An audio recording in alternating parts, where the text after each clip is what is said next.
Chapter 1. There was a crooked man, and he went a crooked mile. He found a crooked sixpence beside a crooked stile. He caught a crooked cat, which caught a crooked mouse, and they all lived together in a little crooked house.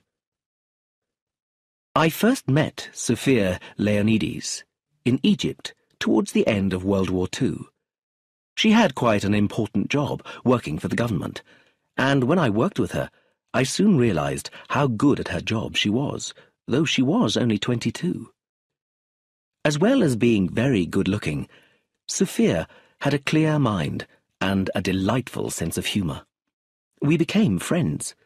She was easy to talk to, and we enjoyed our dinners and dances together very much. But it wasn't until I was ordered to go to East Asia at the end of the war in Europe that I realized I loved Sophia and wanted to marry her. We were having dinner together when I realized this. It wasn't a surprise. I think I'd known for a long time that I loved her. I looked at Sophia and liked everything I saw.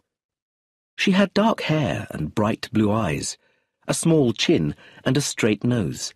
She looked very English. Then, suddenly, I wondered if she really was as English as she looked. After all, her surname didn't sound English. Although we'd talked about many things, Sophia had never mentioned her home or her family. I didn't know anything about her background. Sophia asked me what I was thinking about. "You," I replied truthfully. "I may not see you for a few years, Sophia, but when I get back to England, I'm going to ask you to marry me." She sat there calmly. "I'm not going to ask you now," I continued, "because you might say no, and I'd be very unhappy. And if you say yes, I don't want to be engaged for years, or get married now and then leave you straight away.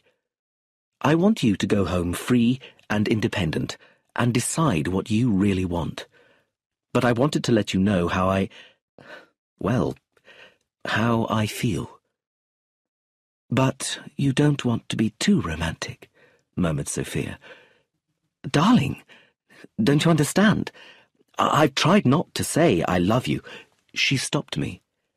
"I do understand, Charles, and I like your funny way of doing things. You can come and see me when you get back, if you still want to." "Of course I'll want to," I interrupted. "You don't know that," said Sophia. "You don't know much about me, do you?" "No," I admitted. "I don't even know where in England you live."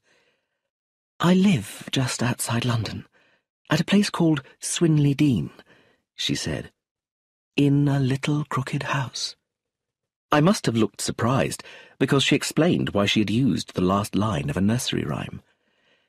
"My family," she said, "and they all lived together in a little crooked house. That's us, and though the house isn't really little, it's definitely crooked." "So, do you have a large family?" I asked. "One brother, one sister, a mother, a father, an uncle, an aunt by marriage, a grandfather, a great-aunt, and a step-grandmother." "My goodness!" I exclaimed in surprise. "Of course, we don't normally all live together," Sophia laughed. "It was because of the war. With the bombing, it was too dangerous to stay in London. But my grandfather takes care of us. He's over 80 and very small, but he's so alive that, compared to him, everybody else seems rather boring." "He sounds interesting," I said. "He is interesting. He's from Greece, and his name is Aristide Leonides." She added with a smile, "And he's extremely rich. I wonder if you'll like him." "Do you?" I asked. "More than anyone in the world," said Sophia.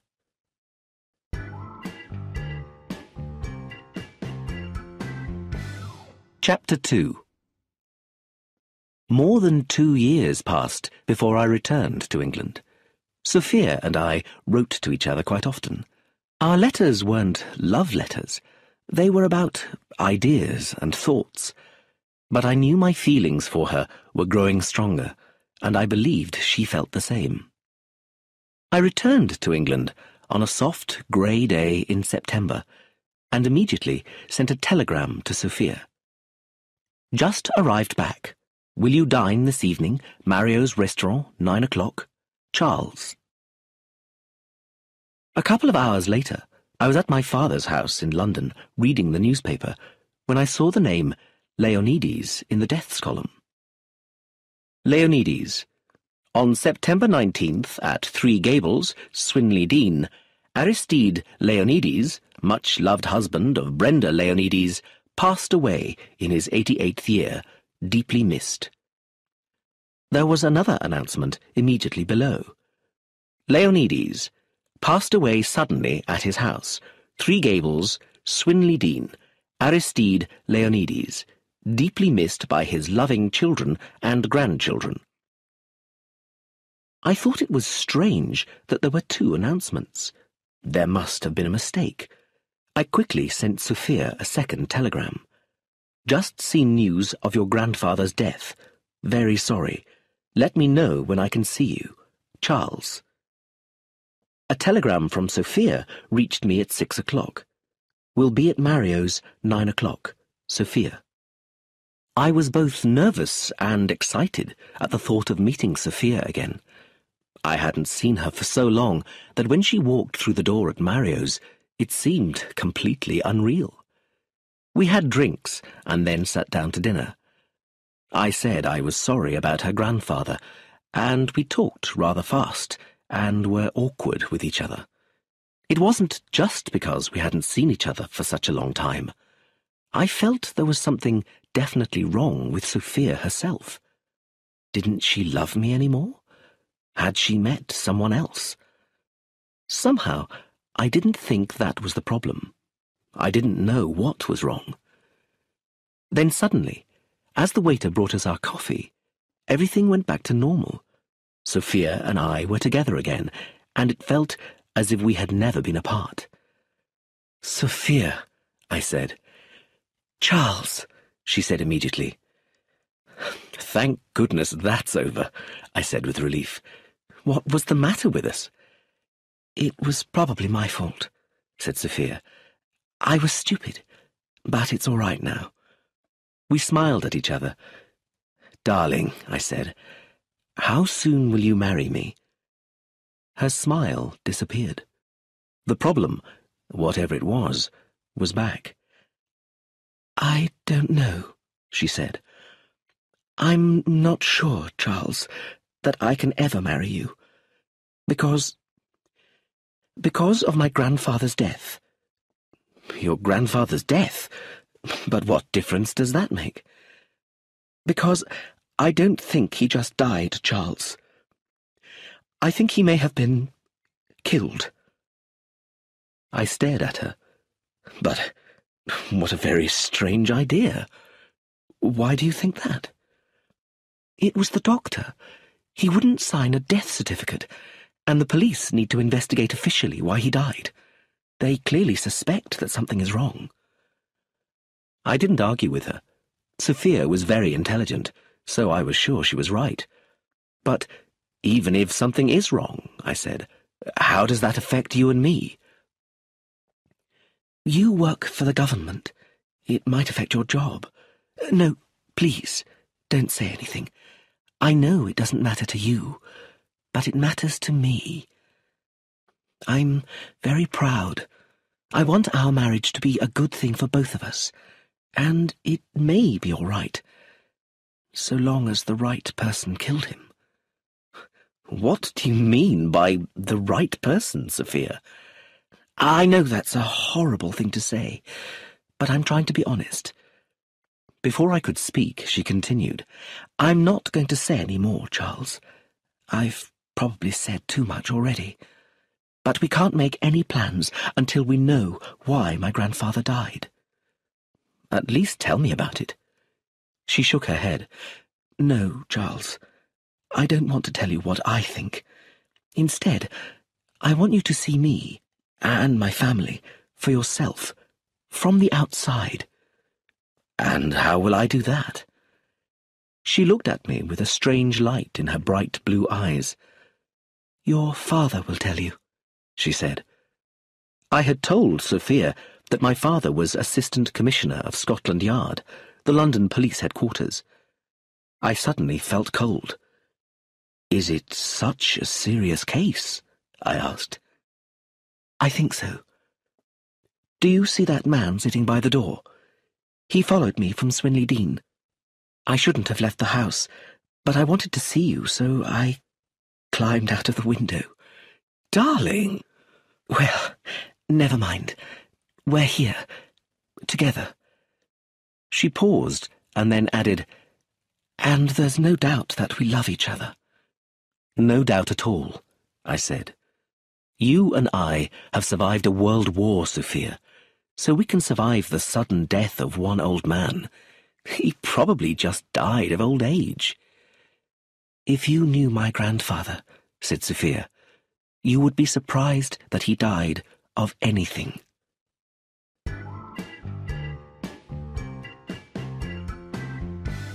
Chapter 3.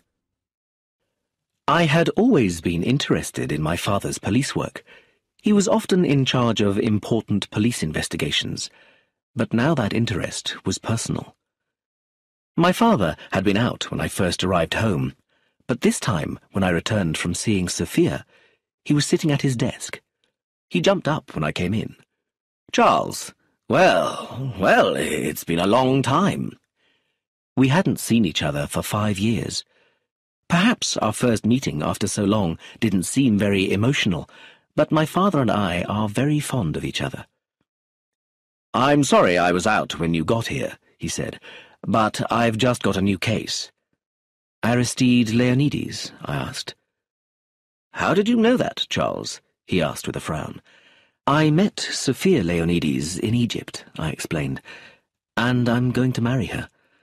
She had dinner with me tonight, though she had to climb out of the window to meet me. My father smiled. She seems very independent, he said. So, you want to marry her? Well, it may be all right if the right person killed him. That was the second time that night I'd heard those words. So, who is the right person? He looked surprised. Didn't your girl tell you? No. Sophia said she wanted me to see it all from the outside. I don't know anything about her family, except there are a lot of them. My father frowned and sat down. Very well, I'll tell you. Aristide Leonides left Greece and arrived in England when he was 24. Just then, the door opened, and Chief Inspector Taverner came in. We'd known each other for many years and said hello warmly. Taverner is in charge of the case, explained my father, so he can correct me if I'm wrong. As I was saying, Leonides came to London and then started a restaurant, which was very successful. Soon he owned 7 or 8 restaurants, all making money, and then he started a large business, Associated Foods, supplying food all over the country.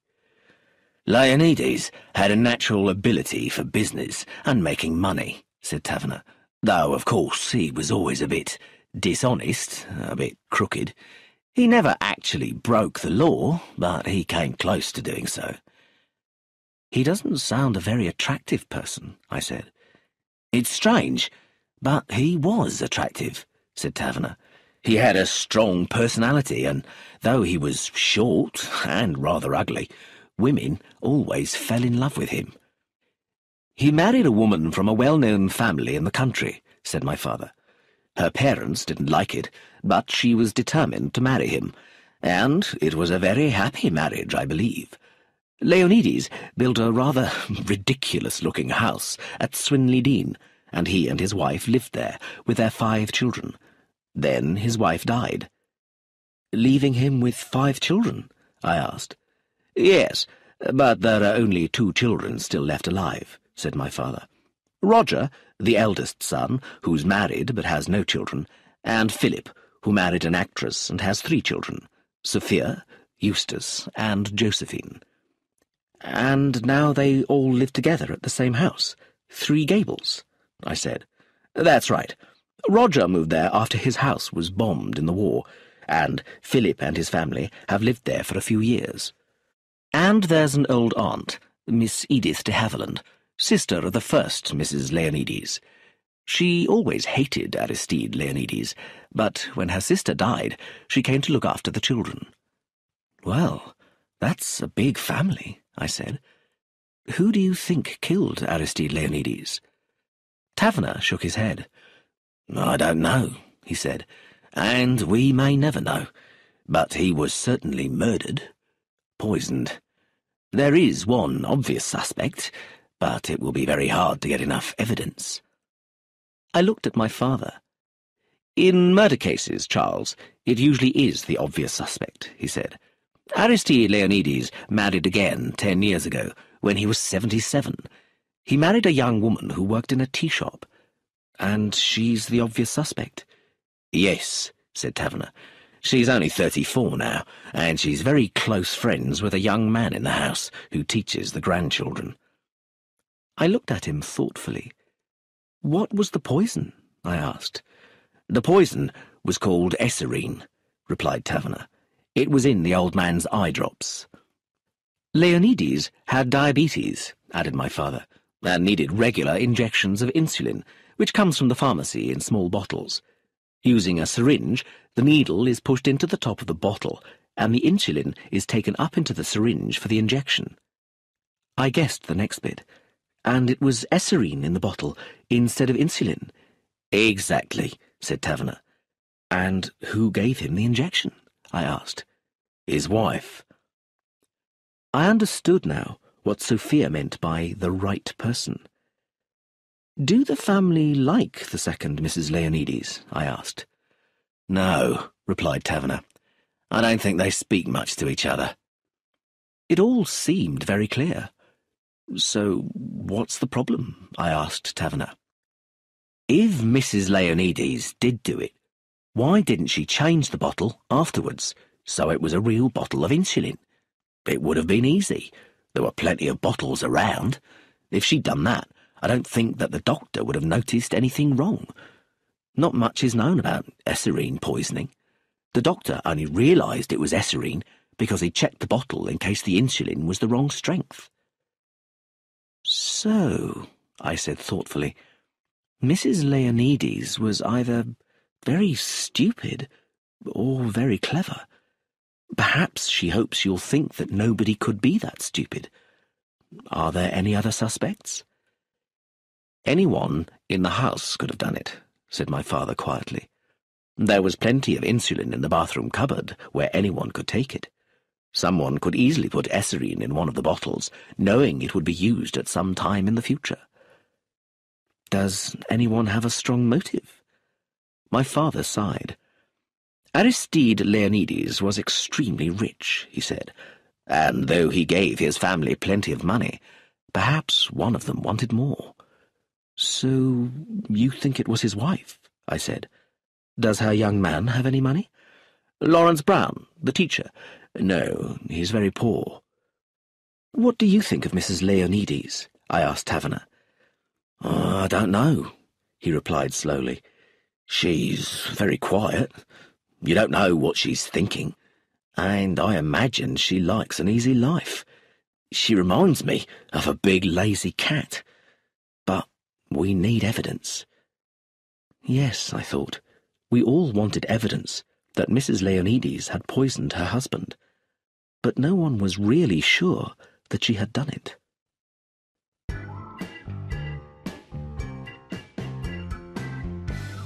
Chapter 4. The next day, I went to the Leonides family house, Three Gables, with Chief Inspector Taverner.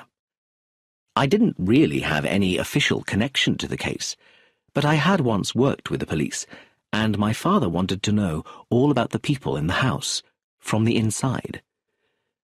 This is the kind of crime that may never be solved, my father told me. Unless we can get some definite evidence, everyone in the family will always be under suspicion, including your Sophia. Why don't you ask her to help you? So, here I was in Swinley Dean. Once we had driven past the golf course, we soon came to the front of the house.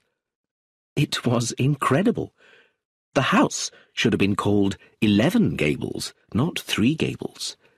It looked like a traditional little country house, but one that was the size of a castle. It had lots of crooked gables and wood timbers. A little crooked house that had grown up suddenly, like a mushroom in the night. It was a Greek restaurant owner's idea of something English. "It looks very strange, doesn't it?" said Taverner. "It's actually one big house divided into 3 separate houses, and all of them are very luxurious." Sophia came out of the front door, surprised and not very pleased to see me. "Sophia, I've got to talk to you," I said. "Where can we go?" For a moment, I thought she was going to refuse, but then she led me across the grass and through a hedge to an untidy garden, where we sat down on a wooden seat. "Well," she said. She didn't sound very happy. I told her what my father had said, and explained that the police needed definite evidence, otherwise the crime might never be solved. I asked if she would help me. Sophia listened very carefully. "Your father is right," she said. "That's just what I've been thinking." After a pause, she said quietly, "I have to know the truth. I have to know what happened to my grandfather." She sounded almost desperate. "I didn't tell you this last night, Charles, but I'm afraid." "Afraid?" I repeated. "Yes, afraid," said Sophia.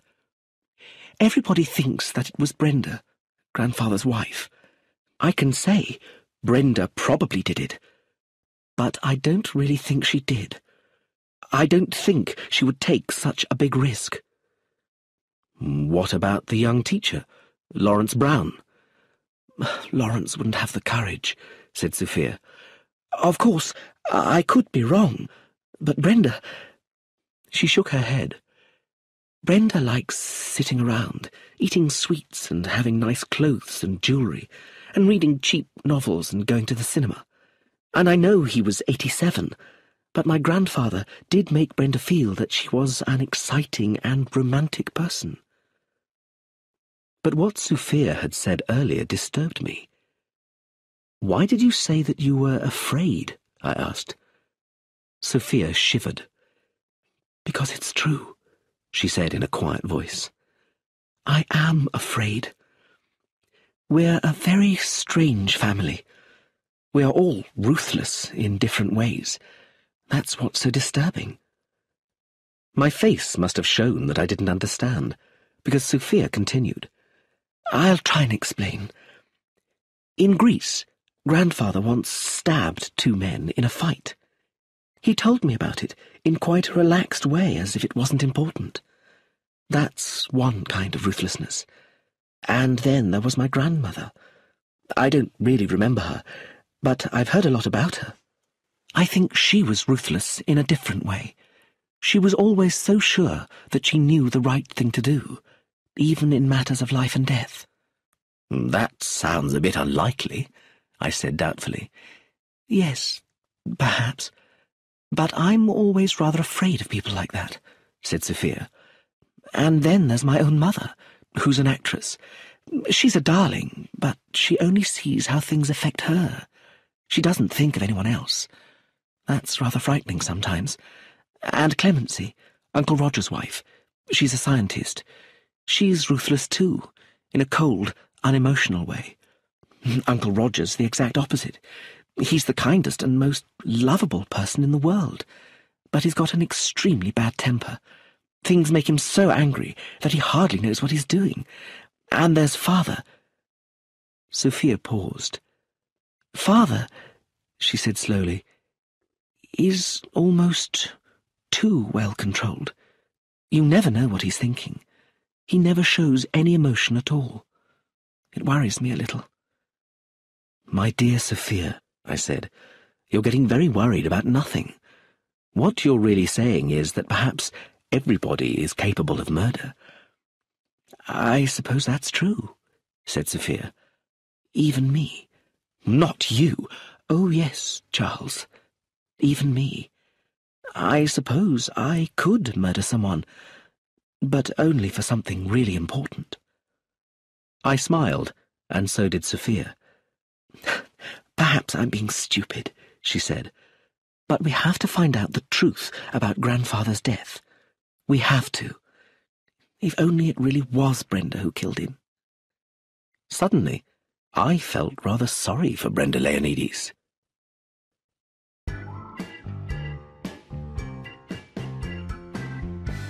Chapter 5. Just then, we saw someone walking along the path towards us. Aunt Edith, said Sophia as we stood up, this is Charles Hayward. Charles, this is my great-aunt, Miss Edith de Haviland.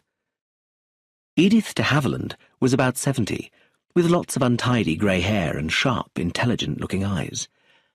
I've heard about you, she said, shaking my hand. How is your father? I knew him when he was a boy. Rather surprised, I said he was very well. Have you come to help us? Asked Mr. Haviland. I do hope so. There are police all over the house. She turned to Sophia. Nanny wants you, Sophia, about the fish for dinner. Oh, dear, said Sophia. I'll go and sort it out. She walked quickly back towards the house, while Mr. Haviland and I followed her more slowly. I don't know what we'd do without Nanny, remarked Mr. Haviland. She does so much work and has been here for so long. She stopped and pulled viciously at a big weed in the garden. I hate bindweed, she said. It gets tangled up with the other plants and is impossible to get rid of. She ground the weed viciously under her foot. This is a bad situation, Charles Hayward, she continued, looking towards the house. I never liked Aristide Leonides, an ugly little man, but now he's dead, the house seems so empty. I've lived here over 40 years, ever since my sister died, and I came to look after the children. And you've stayed here all that time, I murmured. Yes, she said. I could have left, I suppose, when the children grew up and married, but I loved the garden. And then, when Philip married and moved back here, I helped look after his children. What does Philip Leonides do? I asked curiously. He writes books, replied Mr. Haviland. History books, but nobody wants to read them. They don't earn him any money, but then he doesn't need to earn money. Aristide gave him over £100,000, and Roger is in charge of his biggest company, Associated Foods. All of them are financially independent. Sophia is regularly given a large amount of money to live on, and there's money saved in the bank for the other children. So no one gains by his death. She looked at me strangely. Yes, they do, she answered. They all get more money, but Aristide would have given it to them if they'd asked for it. Do you have any idea who poisoned him, Mr. Haviland? No, I don't, she replied. It's upset me very much to think that we have a poisoner in the house. I suppose the police will think poor Brenda did it. She is rather stupid. Perhaps she got tired of waiting for Aristide to die. If it was her, it will be all right. She isn't one of the family. Do you have any other ideas? I asked. What other ideas should I have? I wondered. She seemed to be intelligent, but as I looked at her, I thought of the word Sophia had used. Ruthless. I remembered how Mr. Haviland had viciously ground the bindweed under her foot, and just for a moment I wondered if Edith de Haviland had poisoned Aristide Leonides herself.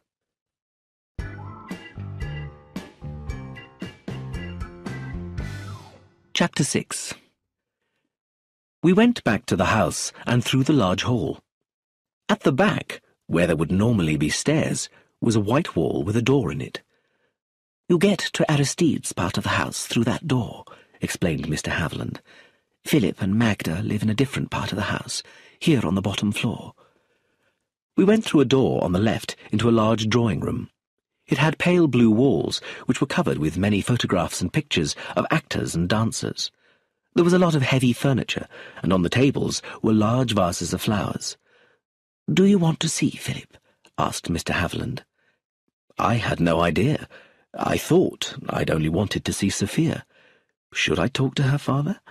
If I did, should I say that I was a friend of Sophia's, or that I was working with the police? Mr. Haviland didn't give me time to say anything.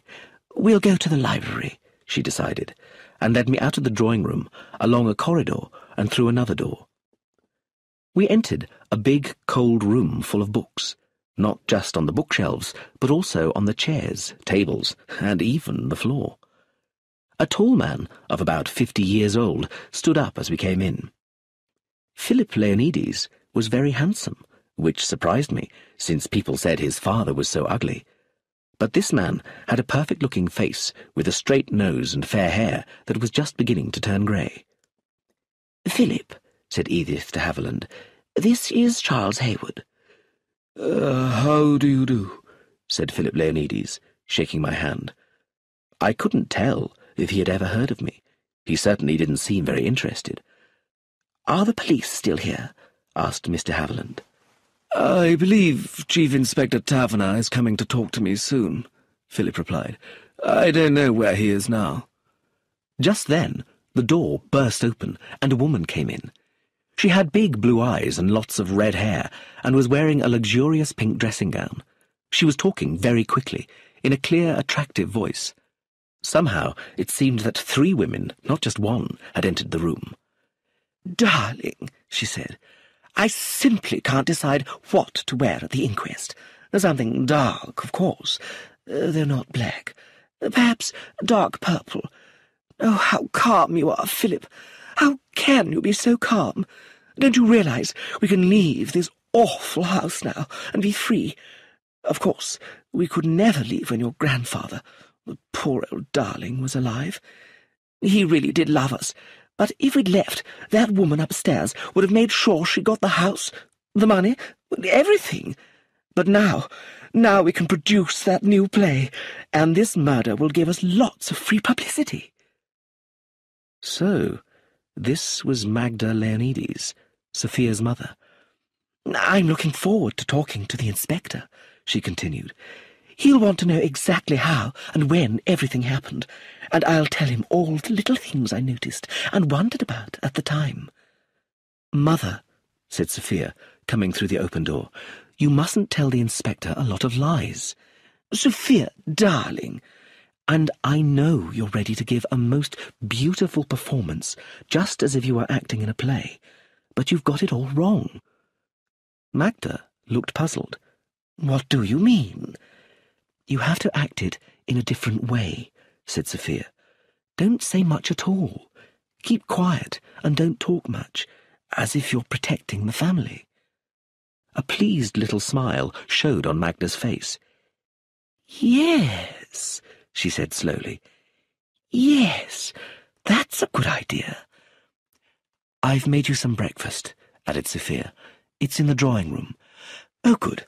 I'm hungry," said Magda, and quickly left the room. Sophia started to follow her mother, then turned back to say, "Chief Inspector Taverner is here to see you, Father. You don't mind if Charles stays, do you?" I wasn't surprised when Philip Leonides looked confused, but all he said was, "Oh, certainly, certainly," in a rather uncertain voice. Chief Inspector Taverner came in. He looked calm and businesslike. As I sat down in the background, Mr. Haviland said, "Do you want me to stay, Chief Inspector?" "Not now, Mr. Haviland, but I do want to talk to you later." "Of course, I'll be upstairs." She went out, shutting the door behind her.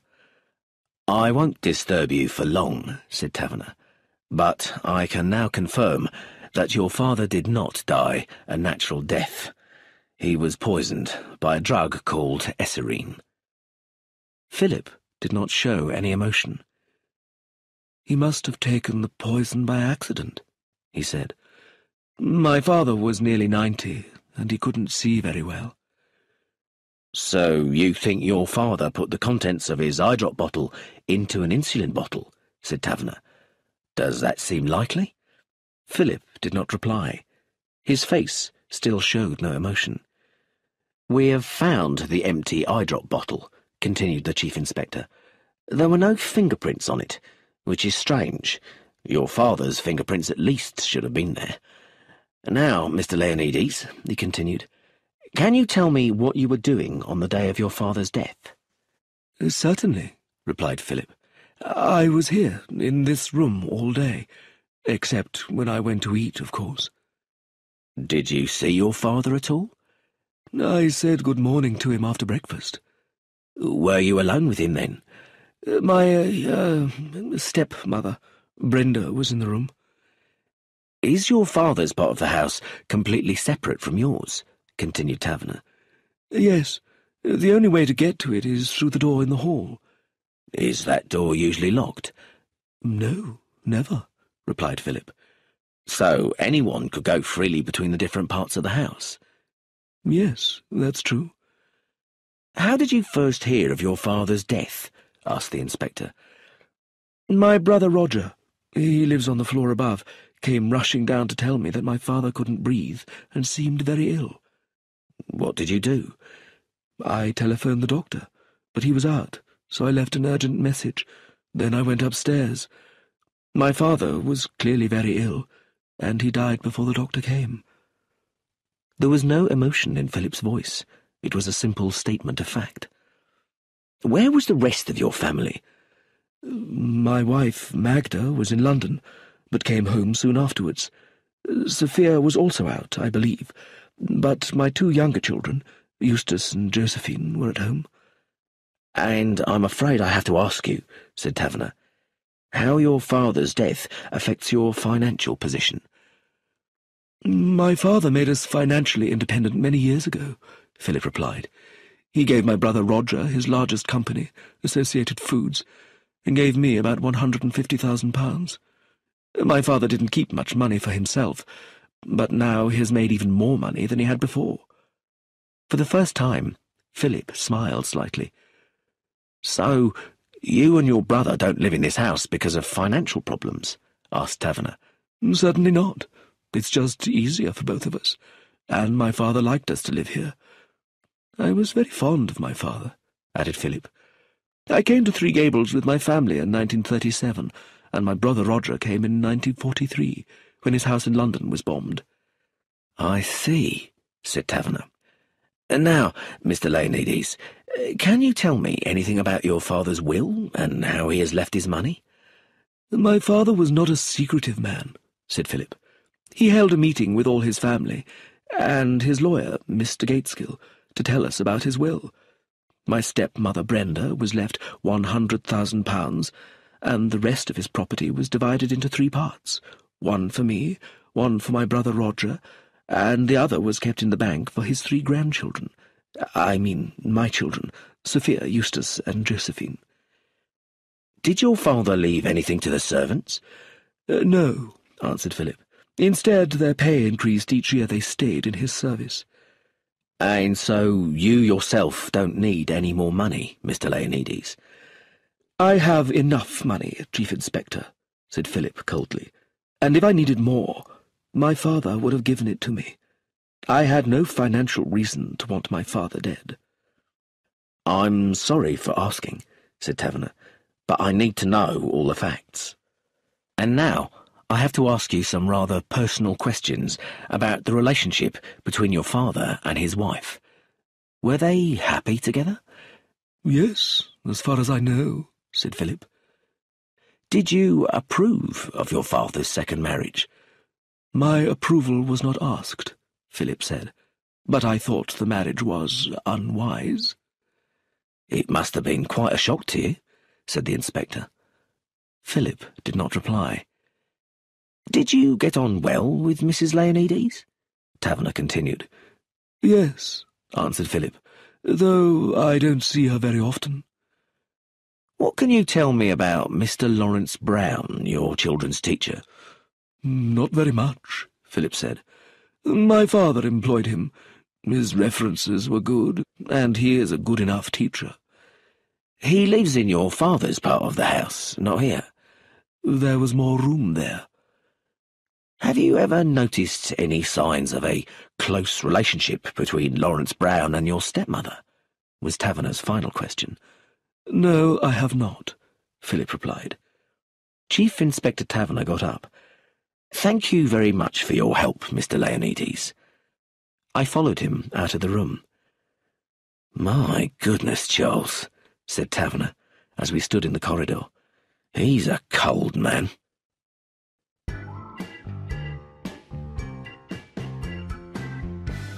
Chapter 7. And now, let's talk to his wife, Magda, the actress, said Taverner. The name she uses on stage is Magda West. I've heard her name, I said. Is she a good actress? She has starred once or twice in the big London theatres, said Taverner, but she's never become famous, perhaps because she doesn't need to earn her living. If she wants to play a certain part, she sometimes finances the whole play herself. Sophia came out of the drawing room. My mother isn't here, Chief Inspector. I followed Taverner into the big drawing room. For a moment, I didn't recognize the woman who sat on the sofa. She was so different from the emotional woman in the luxurious pink dressing gown I had seen earlier. Magda's red hair was now arranged in an old-fashioned style on the top of her head, and she wore a neat grey coat and skirt and a pale shirt. Please sit down, Inspector, she said in a calm, quiet voice. How can I help you? Thank you, said Taverner. Can I ask where you were at the time of your father-in-law's death? I was driving home from London, Magda said. I'd had lunch with a friend and then gone shopping. When I got here, everything was in confusion. My father-in-law had become ill and was dead. Her voice shook just a little. Were you fond of your father-in-law? Asked the inspector. We were all fond of him, replied Magda. He was very good to us. Do you get on well with Mrs. Leonides? We don't see very much of Brenda. We don't have much in common. Was Mrs. Leonides happy with her husband? Oh, I think so, replied Magda quietly. She's very friendly with Lawrence Brown, I believe. Magda's body became stiff, and she looked sadly at Taverner. Brenda, she said with dignity, is friendly to everyone. Do you like Lawrence Brown? He's very quiet. You don't really notice he's there. Taverner tried to shock her. Do you think Brenda Leonides and Lawrence Brown were having a love affair? Magda stood up theatrically as if she was on stage. I have no idea, Inspector, she said, and that is not a question you should ask me. Brenda was my father-in-law's wife. I felt like clapping her performance. Taverner also stood up. Thank you, Mrs. Leonides, he said. I followed Taverner out to the door to the stairs. I'm just going up to see Roger, the elder brother, he explained. Can you help me, Taverner? I said. If anyone asks me what I'm doing here, what should I say? Taverner smiled. Has anyone asked you? Well, no, I admitted. If no one has asked you, then don't explain or say anything, he said simply. Everyone is too worried to ask you questions. He continued. This door isn't locked. None of them are in this house. You realise, of course, that all my questions about who was in the house that day don't matter at all. Then why ask? I said. Because I want to hear them talk, Taverner said. I might learn something. Everybody in the house had the means and the opportunity to kill the old man. What I want is a motive. He knocked on the door at the top of the stairs. It was opened by a big, tall man with strong shoulders, dark hair, and an ugly but pleasant face. You must be Chief Inspector Taverner, he said. I'm Roger Leonides. Do come into the sitting room. He led us into a completely white room, which was light and airy and had very little furniture. It was very different to Magda's crowded room downstairs. "I'll go and get my wife, Clemency," said Roger. "Oh, you're here, darling. I must get some cigarettes, if you don't mind." He bumped into a table and went clumsily out of the room. I looked at Clemency Leonides.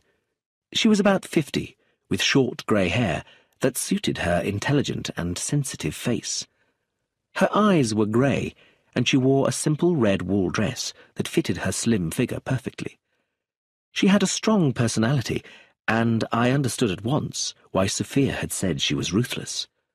The room was cold, and I shivered a little.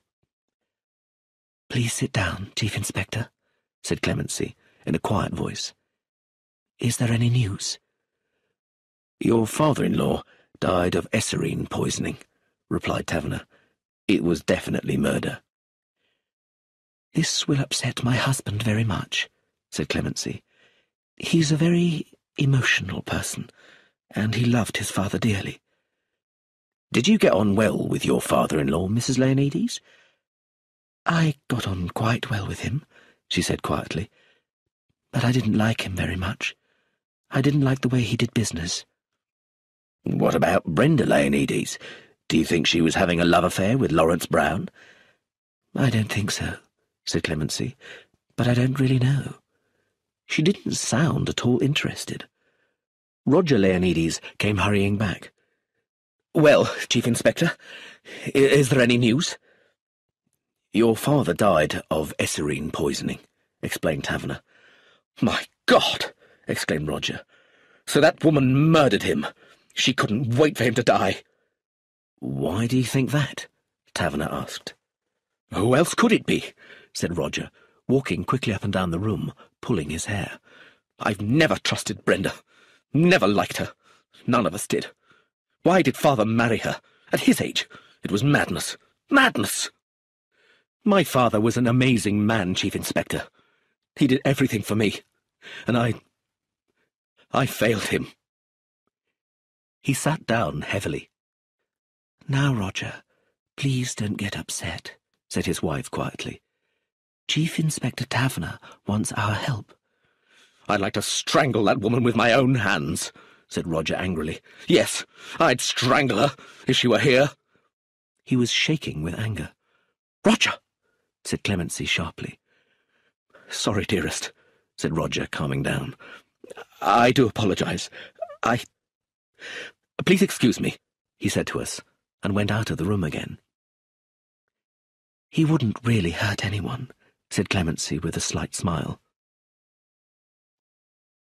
Taverner politely began to ask his routine questions, which Clemency Leonides answered clearly.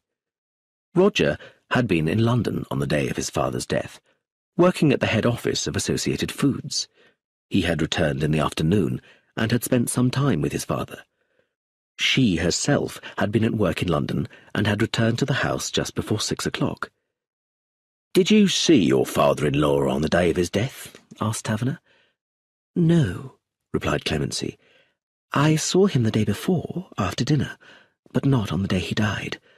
I did go to his part of the house to get something for Roger, but I didn't disturb the old man." "When did you hear that he was ill?" "Brenda came rushing over, just after 6:30. I knew that these questions weren't important, but they gave Inspector Taverner the chance to look closely at the woman who answered them. Then Taverner asked if he could look round their part of the house. Clemency was surprised, but showed us the plain, simple rooms, which were all very tidy and neat. Then she opened another door, saying, "Roger will be in here. It's his own special room." "Come in," said Roger, as his wife left us. His room was very different to those in the rest of the house. It was a personal room, full of papers, photographs, and big chairs, and although it was untidy, it was pleasant and comfortable. "I'm sorry about my behaviour earlier," said Roger. "I get very emotional at times." He looked round to make sure that Clemency was not with us. "My wife has been wonderful," he said. "I admire her so much. She's had such a hard life. She looked after her first husband, who died, and I was so glad when she agreed to marry me so I could take care of her. I'm so lucky. I'd do anything for her." Again, Taverner politely began to ask his questions. "When did you first know that your father was ill?" "Brenda rushed over to tell me. I had left him only half an hour before, and he was all right then. I rushed over to see him. He couldn't breathe properly. And then I ran down to Philip, who phoned for the doctor. We couldn't do anything to help." When Taverner and I left Roger's part of the house, the Chief Inspector said, "He's very different to his brother, isn't he?" I agreed with him. "And the women they've married are very different too," Taverner added. Clemency and Magda were indeed very different, and yet I thought that both married couples seemed happy together. "But I don't think Roger is a poisoner," continued Taverner, "though his wife might be. No, I think it's much more likely to be Brenda Leonides, though I don't know if we'll ever get any evidence."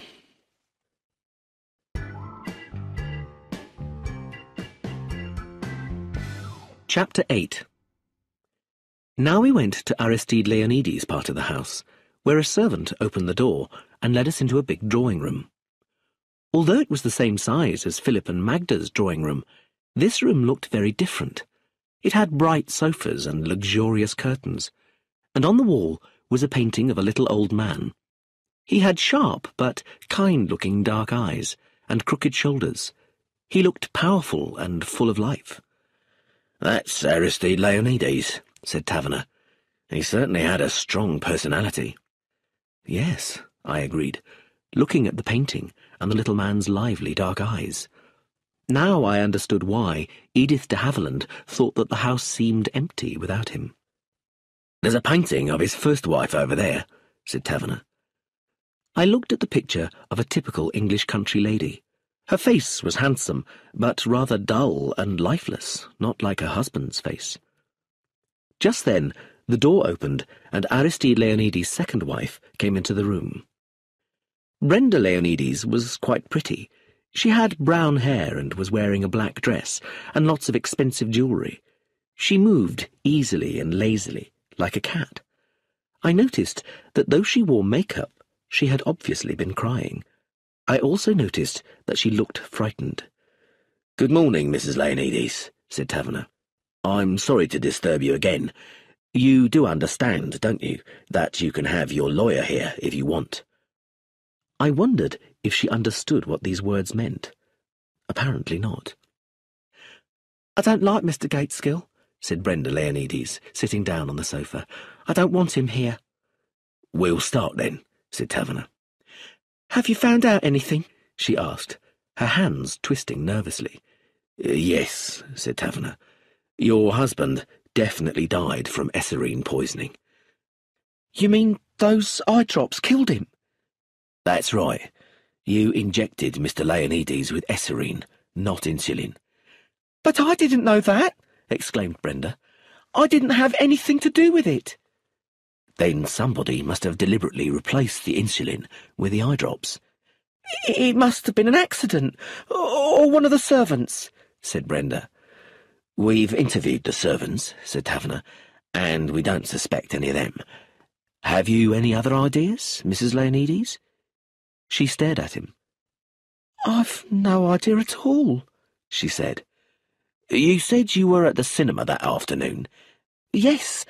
I came in at 6:30. I gave my husband his injection, as usual, and then he became ill. I was terrified. I rushed to find Roger. I've told you all this before." "I'm sorry, Mrs. Leonides," said Taverner. "Now, can I speak to Mr. Brown?" "To Lawrence? Why? He doesn't know anything about it." "I still want to speak to him." She stared at the Chief Inspector suspiciously. "Lawrence is in the schoolroom, teaching Eustace." Taverner and I left the room and walked down the corridor to a large room overlooking the garden. Inside, a fair-haired young man of about 30 was sitting at a table with a handsome, dark boy of 16. They looked up as we came in. Sophia's brother Eustace looked at me, while Lawrence Brown stared at Chief Inspector Taverner. "Oh, good morning, Inspector," he said, looking very frightened. "Good morning." Taverner was abrupt. "Can I have a word with you?" "Yes, of course," said Lawrence Brown. Eustace stood up. "Do you want me to go away?" he said. His voice was pleasant, but slightly arrogant. We can continue your lesson later," said his teacher, and Eustace walked stiffly out through the door and shut it behind him. "Well, Mr. Brown," said Taverner, "I can confirm that Mr. Leonides died of iserine poisoning, which was injected instead of insulin." I can't believe it. It's incredible." "Would you like your lawyer here?" asked Taverner. "I don't have a lawyer," said Lawrence Brown, "and I don't want one. I have nothing to hide. I'm innocent. Innocent." "I have not suggested anything else." Taverner paused. "Mrs. Leonides was a lot younger than her husband, wasn't she?" I suppose so. I mean, well, yes." "She must have felt lonely sometimes." Lawrence Brown did not answer. "She must have liked having a friend near her own age living here." No, not at all. I mean, I don't know." "It would be natural that you two should have become more than friends." "We did not," insisted the young man. I know what you're thinking, but you're wrong. Mrs. Leonides was always very kind to me, and I respect her, but nothing more. And I wouldn't kill anybody. I'm very sensitive, and I'm not very strong. I object to killing. I wouldn't fight in the war. They let me teach instead, and I've done my best here with Eustace and Josephine. She's a very intelligent child, but difficult. Everybody has been very kind to me, and now this awful thing happens, and you suspect me, of murder." Chief Inspector Taverner looked at him closely. "I haven't said that," he remarked. "But you think so. They all think so. They look at me. I can't go on talking to you. I'm not well." He hurried out of the room. "He's really scared," said Taverner. "But that doesn't prove anything. Is he a murderer?" "I don't know if he'd have the courage," I said. "This murder didn't need courage," said the Chief Inspector. "All he had to do was switch 2 bottles. Then he could marry a very rich woman. It's a shame that the servants haven't seen anything going on between them." He sighed. "But it's all theory," he admitted. "It's more likely to be the wife, Brenda. Though, why didn't she throw away the insulin bottle, or wash it?" He looked at me. "Go back and talk to her, Charles. I'd like to know what you think."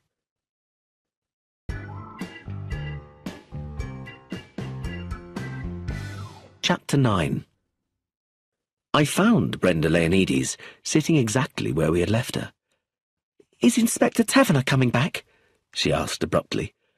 "Not now," I replied. "Who are you?" At last someone had asked me that question. "I'm with the police," I said, "but I'm also a friend of the family." "The family? I hate them all." Brenda looked frightened and angry. "They've always been horrible to me. Why shouldn't I marry their father? What did it matter to them?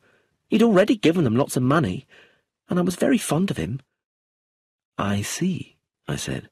"It's true," Brenda said. "I was sick of men. I wanted a home, and someone to be nice to me. Aristide made me laugh, and he was clever. I'm sorry he's dead." She sat back on the sofa. "I've been safe and happy here," she said.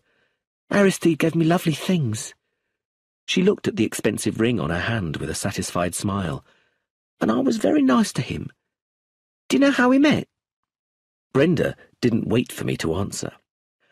"I was working in a tea shop and brought him his lunch.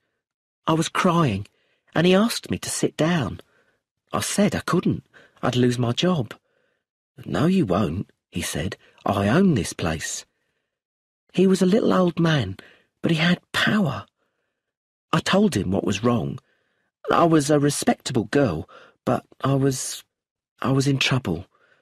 I was going to have a baby. She looked at me. Aristide was wonderful, she said. We were married at once. Then I found out he was very rich. It was like a fairy story. Brenda smiled lazily like a cat. And I'd made a mistake. I wasn't pregnant. I was a good wife to Aristide and made him happy. But his family, they were always there, living on his money. They were horrible to me. Roger hates me, and Philip never speaks to me. And now they think I murdered their father. But I didn't. I didn't. I felt very sorry for her. She was alone and helpless, and all the Leonides family wanted to believe she was a murderer. And if they don't think that I did it, they think that Lawrence did, Brenda continued. He's so sensitive, and I've just tried to be kind to him. He has to teach those horrible children. Eustace is always rude to him. He's been ill, you know, and can't go back to school yet. But that's no reason to be rude. And Josephine? Well, sometimes I think there's something wrong with Josephine. She likes to sneak and spy on people. I didn't really want to hear about the children just now. What chance do Lawrence and I have against the rest of the family? Brenda asked me. It could have been one of them who killed Aristide. They don't seem to have a motive, I said. But I don't have a motive, Brenda said, and nor does Lawrence. They might think, I said uncomfortably, that you and Lawrence are in love with each other and want to get married. She sat up straight. That's a wicked thing to say, and it's not true. I've been nice to Lawrence, but we're just friends, that's all.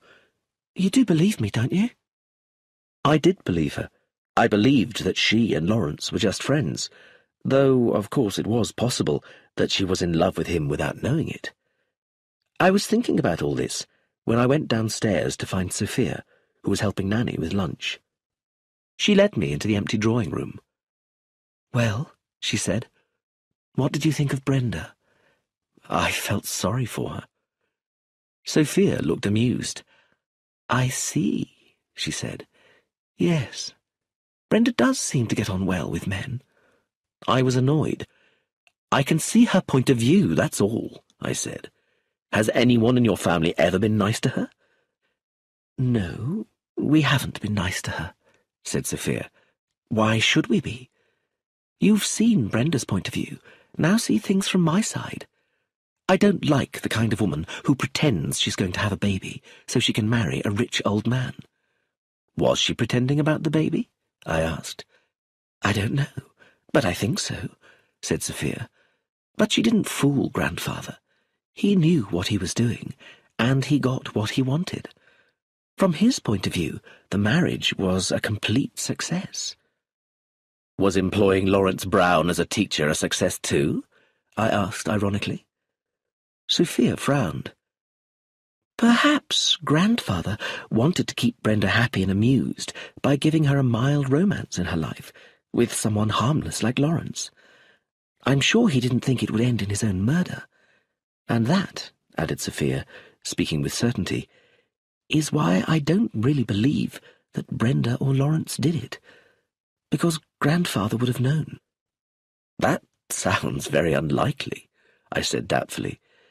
But you didn't know Grandfather, she answered. Is Lawrence very frightened? Yes, he is, I said. I don't understand how any woman could fall in love with a weak man like him. Don't you, Charles? Actually, Lawrence is very attractive, and you seemed to like Brenda very much. Don't be silly, I said. She's not even pretty. No, but she made you feel sorry for her, said Sophia. Brenda's not very pretty, and she's not very clever, but she does make trouble. She's made trouble already between you and me.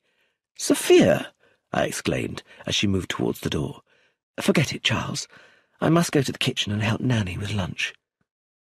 I remembered something that had puzzled me. Sophia, why do you have to do that? Why don't you have more servants in a house this size? Sometimes we do have more servants, she replied, but then Mother upsets them and they leave. Apart from Nanny, we don't have any permanent servants at the moment, so I have to help as much as I can. Sophia went off to the kitchen, and I sat down in one of the big chairs to think. Upstairs, I had seen Brenda's side of the story, and now I had seen Sophia's side. I realized that it was quite natural for Sophia and her family to dislike Brenda so much. But I saw something that they didn't see. They were rich and powerful, with a safe place in society. They didn't know what it was like to be poor and helpless. Brenda Leonides had wanted pretty things and a safe home, and in exchange she had made her old husband happy. I felt sorry for her. I could see both her side of the story and Sophia's side. But who was right? I hadn't slept well the night before, and had got up early that morning. Now, in the warm room and the comfortable chair, my body relaxed and my eyes closed, and I went to sleep.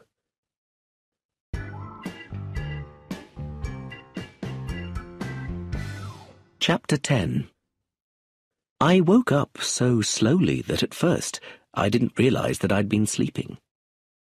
In front of me, I saw a human face. A round face with a big forehead, combed back hair and small black eyes. The face was attached to a small, thin body and was looking at me closely. "Hello," said the face. "I'm Josephine." I had already guessed that this was Sophia's sister. Josephine was an ugly little girl, about 11 or 12 years old, who looked very like her grandfather.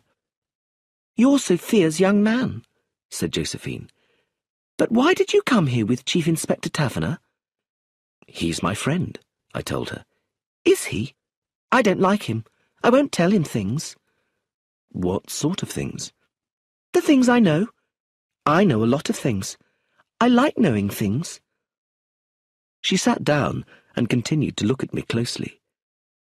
"Grandfather's been murdered. Did you know?" "Yes," I said. I knew. "He was poisoned. With esarine." She said the word very carefully. "It's interesting, isn't it?" "I suppose it is."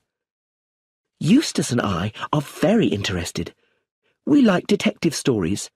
I'm being a detective now. I'm collecting clues." She was rather a strange child, I thought.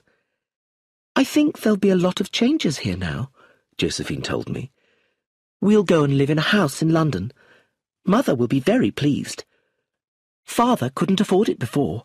He lost lots of money on one of Mother's plays. Grandfather wouldn't pay for it. He said it would be a failure, but Mother didn't listen." "I'm sorry the play was a failure," I said. "Yes, Mother was very upset. The things they said in the newspapers were so bad that she cried all day and threw her breakfast at one of the servants, who left. It was rather fun." "Are you sorry your grandfather is dead?" I asked. "Not really. I didn't like him much. He stopped me learning to be a ballet dancer." "Did you want to learn ballet dancing?" "Yes, and Mother and Father didn't mind, but Grandfather said I'd be no good." She stood up and danced a few steps around the chair. "I suppose the house will be sold now, unless Brenda goes on living here, and I suppose Uncle Roger and Aunt Clemency won't be going away now." "Were they going away?" I asked curiously. "Yes, they were going on Tuesday," said Josephine. "Abroad somewhere. It was a secret. They weren't going to tell anyone until after they'd gone. They were going to leave a note behind for Grandfather." "Josephine, do you know why your Uncle Roger was going away?" I said. She looked at me slyly. "It was something to do with Uncle Roger's office in London. I think, but I'm not sure, that he'd embezzled something. That means stealing money." "Why do you think that?" Josephine came so near that I could feel her breath on my face. The day that Grandfather was poisoned, he and Uncle Roger were shut up in a room together for a long time. They were talking and talking, and Uncle Roger was very upset. He said he was a failure, and that he wasn't upset because of the money, but because Grandfather had trusted him. I looked at her. "Josephine," I said, "did you listen at the door?" Josephine nodded her head. "Yes," she said. "You have to listen at doors if you want to find out things. I'm sure the police do. And they look in people's desks and read all their letters and find out all their secrets. But they're stupid. They don't know where to look." Josephine spoke coldly, as if she was better than the police. I didn't really notice the importance of what she said. The unpleasant child continued. "Eustace and I know lots of things, but I know more than Eustace does, and I won't tell him. He says women can't be great detectives, but they can. I'm going to write down everything in a little black notebook, and then, when the police are completely confused, I'll tell them who the murderer is." "Do you read a lot of detective stories, Josephine?" "Yes, lots." "And do you know who killed your grandfather?" "Well, I think so, but I need to find a few more clues." She paused and added, "Chief Inspector Taverner thinks that Brenda did it, doesn't he?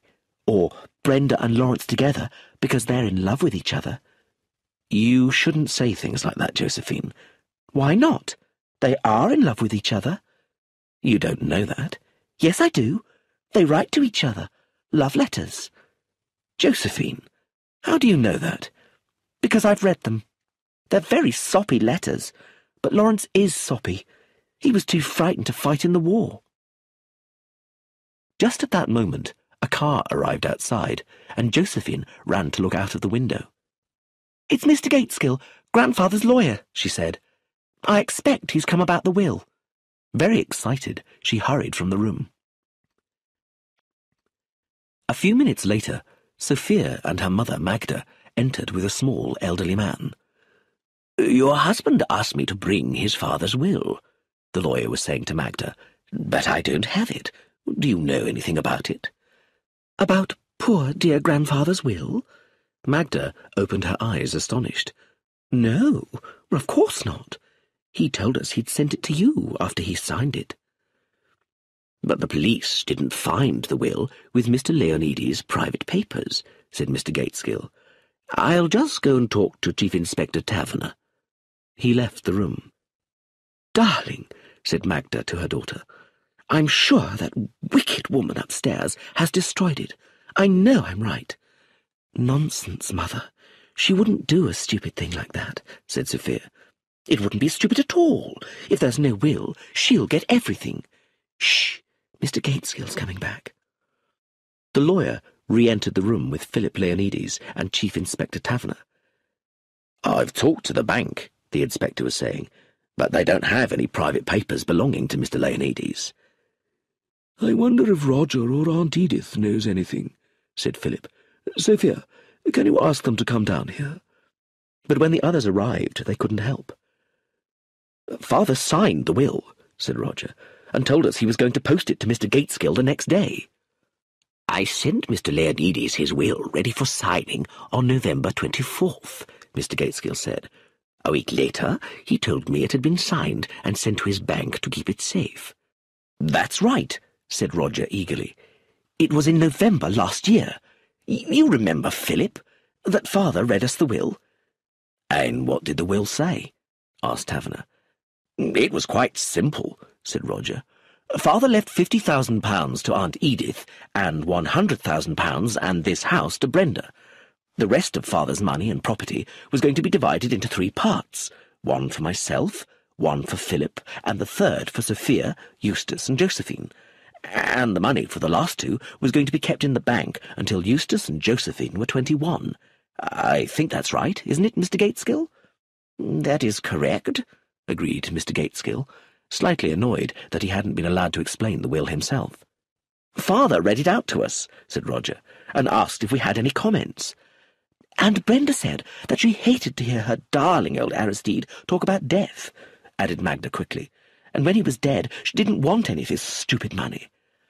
That's only what people of her class think they ought to say, said Mr. Haviland coldly.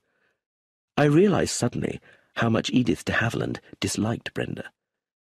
"And after reading the will, what happened next?" asked Inspector Taverner. "Exactly how and when did Mr. Leonides sign it?" Roger looked round at his wife, so it was Clemency who answered the inspector's question. "My father-in-law put the will down on his desk and asked 2 of the servants to come in," she said. "He covered the will with a piece of paper so they couldn't read it, then signed the will and asked the servants to sign their own names under his signature." "That's right," approved Mr. Gateskill. "To be legal, a will must be signed in front of 2 witnesses, who must then sign at the same time." "And then what happened?" asked Taverner. "My father-in-law thanked the servants, and they went out," said Clemency. "Then he put the will in an envelope and said that he would send it to Mr. Gateskill the next day." "Do you all agree," said Chief Inspector Taverner, looking round, "that this is what happened?" There were murmurs of agreement. "You say that the will was on the desk," continued Taverner. "Were any of you near that desk?" "No, we were sitting about 5 or 6 yards away," said Clemency. "And did Mr. Leonides get up or leave the desk after reading the will and before signing it?" "No." Chief Inspector Taverner took out an envelope and gave it to Mr. Gateskill. "We found this with Mr. Leonides' private papers," he said to the lawyer. "Please have a look and tell me what it is." Mr. Gateskill looked at the contents of the envelope with astonishment. "I don't understand," he said. "This is the very same will, but it isn't signed." "Perhaps it's just a copy," suggested Roger. "No," said the lawyer. "No, it's the very same will that I prepared for Mr. Leonides to sign. There is a small mark on the paper that I noticed at the time. I swear it's the exact same will." "But that's impossible," exclaimed Philip, speaking with more excitement than I'd heard from him before. "We saw both the servants and my father sign the will. Father couldn't see very well, but he was wearing his reading glasses that evening." "Yes, I remember that too," agreed Clemency. "And nobody, you are all sure of that, went near the desk before the will was signed?" asked Taverner. "Nobody went near the desk," said Sophia, "and Grandfather sat there all the time." "Then I don't see how the will was changed," said Taverner. "Perhaps the signatures were erased or rubbed out," Roger suggested. "But we would still be able to see signs of that," said Mr. Gateskill, "and there aren't any." The family looked at one another. "We were all there," said Roger. "It just couldn't have happened." Mr. Haviland coughed. "But it did happen," she remarked. "What I'd like to know is what happens next." "It is an interesting legal problem," said Mr. Gateskill. "This will, of course, cancels all previous wills, and a large number of witnesses saw Mr. Leonides sign it." Taverner looked at his watch. "I'm afraid," he said, "I must go now." Everybody stood up, and I went quietly towards Sophia and asked if I should go too. "Yes, I think that's best," agreed Sophia. I followed Taverner out of the room and saw Josephine outside in the corridor. She appeared to be amused about something. "The police are very stupid," she said.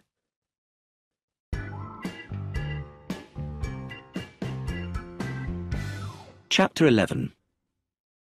I arrived at my father's office at Scotland Yard to find Chief Inspector Taverner talking about the case. "I haven't discovered anything at all," he was explaining sadly. "I can't find a financial motive. They all have enough money. And there's no evidence that Brenda Leonides and Lawrence Brown were having a love affair." "I can do better than that," I said, sitting down. "Roger Leonides and his wife Clemency were planning to go abroad. Roger and his father had an emotional interview on the day of the old man's death. Aristide Leonides had found out something was wrong, and Roger admitted it." "How do you know that?" demanded Taverner. A private detective told me. I explained to them about Josephine and how she thought Roger had been stealing money from his company. It sounds as if the child knows everything that happens in that house, my father commented. If this information is true, it changes everything, said Taverner. If Roger was stealing money from the company and his father found out, then Roger had a motive for killing him. Brenda Leonides was out at the cinema. All Roger had to do was go to his father's bathroom, empty out an insulin bottle and fill it up with Esserine. Or perhaps his wife Clemency did it. She admitted that she went over to Aristide Leonides' part of the house, and I think she's quite capable of poisoning someone. I still don't think that Roger would use poison to kill someone, I said, but I agree that Clemency might. I had liked Roger. I don't think that Clemency cares about money, but she does care about her husband. For him, she could be, well, ruthless. The next day, Taverner and my father had news. Roger's company, Associated Foods, is definitely going to go bankrupt soon, reported Taverner, looking pleased and slightly excited. It's been badly managed for years. By Roger Leonides? I asked. Yes, he's in charge, said Taverner. But we don't think he's been stealing money. He just doesn't know how to run a business properly and has made lots of bad decisions. Roger was only in charge of such a big company because he was Aristide Leonides' son, my father remarked. He's been stupid, added Taverner, but he hasn't done anything against the law. So why commit murder? I asked. Associated Foods needs a lot of money quickly to stop it going bankrupt, explained Taverner. Roger inherits a lot of money now his father is dead. Though he won't get the money in time, the banks will give him credit and the company can be saved. Why didn't Roger just ask his father for help? I asked. I think he did, said Taverner, and Josephine overheard, but the old man refused to give Roger the money. I thought that Taverner was right. Aristide Leonides was a generous man, but he didn't like to waste money. He had refused to give Magda the money to produce her play. I thought it was unlikely that he would give Roger enough money, probably hundreds of thousands of pounds, to save Associated Foods. The only way for Roger to avoid financial ruin was if his father died. It was a strong motive for murder. I've asked Roger Leonides to come here to my office, my father said. He'll be here soon. Sure enough, Roger soon arrived, clumsily bumping into a chair as he entered the room. In fact, he was so clumsy that I couldn't imagine him putting Esserine into an insulin bottle. Surely he would have dropped the poison or broken the bottle. "You wanted to see me?" said Roger eagerly. "Oh, hello, Charles. I didn't see you. Have you found something?" My father spoke coldly and officially, telling Roger about his legal rights and asking him if he wanted a lawyer. Roger looked confused. "But why am I here?" he asked. "I've told you everything I know." "You did not tell us about the conversation you had with your father on the afternoon of his death," said Taverner, "about Associated Foods." Roger sat down suddenly, holding his face in his hands. "I didn't think anybody knew about that." "You need to tell us the truth," said Taverner. "Will Associated Foods go bankrupt?" "Yes," admitted Roger. "The company can't be saved now. I wish my father had died without ever knowing about it. I feel so ashamed. My father trusted me with his biggest company, and I failed him." "Why did you and your wife plan to go abroad without telling anybody?" asked my father. "I didn't do anything against the law," said Roger, "but I didn't want to tell my father about it. He was so fond of me and would offer to help. But I'm no good at business or managing a company. I've been so unhappy. I just wanted to escape from it all. Clemency, she's a wonderful woman, agreed to go away with me without telling anyone, so we could live somewhere simply and quietly." "I see," said my father slowly. "So why did you change your mind and ask your father for help?" Roger stared at him. "But I didn't," he exclaimed. "My father found out himself. When he asked me about it, I told him everything. The dear old man was so good and kind to me. He insisted on giving me the money to save Associated Foods and wrote to his bank straight away." "Your father agreed to help you?" asked Taverner, astonished. "Yes, I've still got the letter," said Roger. "I forgot to post it. I was so shocked and confused after Father's death." He looked in his pockets. "Here," he said, finding the letter. "Read it yourselves if you don't believe me." My father and Taverner read the letter eagerly. I read it later. Roger had told the truth. Aristide Leonides had asked his bank to give Associated Foods enough money to save the company from bankruptcy. "What did you do after your father wrote this letter?" asked Taverner. "I rushed back to my own part of the house and told Clemency what had happened and how wonderful my father had been. About half an hour later, Brenda came rushing in saying that Father was ill, just as I told you before." "So you didn't visit your father's bathroom at any time?" my father asked. "I don't think so. No, I'm sure I didn't. Why? You don't think that I—" My father stood up and managed to interrupt. "Thank you, Mr. Leonides," he said, shaking Roger's hand. "You have been very helpful, though you should have told us all this before." When Roger had left, I looked at the letter. "So Aristide Leonides was going to help Roger," said my father. "That means that Roger had no motive for murder. In fact," he paused, "if Aristide Leonides had lived a day longer, Roger and Associated Foods would have been all right. But because he died so soon, the company will now go bankrupt." "Maybe someone wanted Roger to fail," suggested Taverner. "What about the old man's will?" my father asked. "Who actually gets the money now?" Taverner sighed. "The lawyers can't tell us. There is an old will, but it was cancelled when the new will was made. But if Aristide Leonides died without a legal will, then his wife, Brenda Leonides, gets everything. She's the most likely person to have played tricks with the will, though I still have no idea how." I didn't know either. We were looking at the problem from the wrong way round.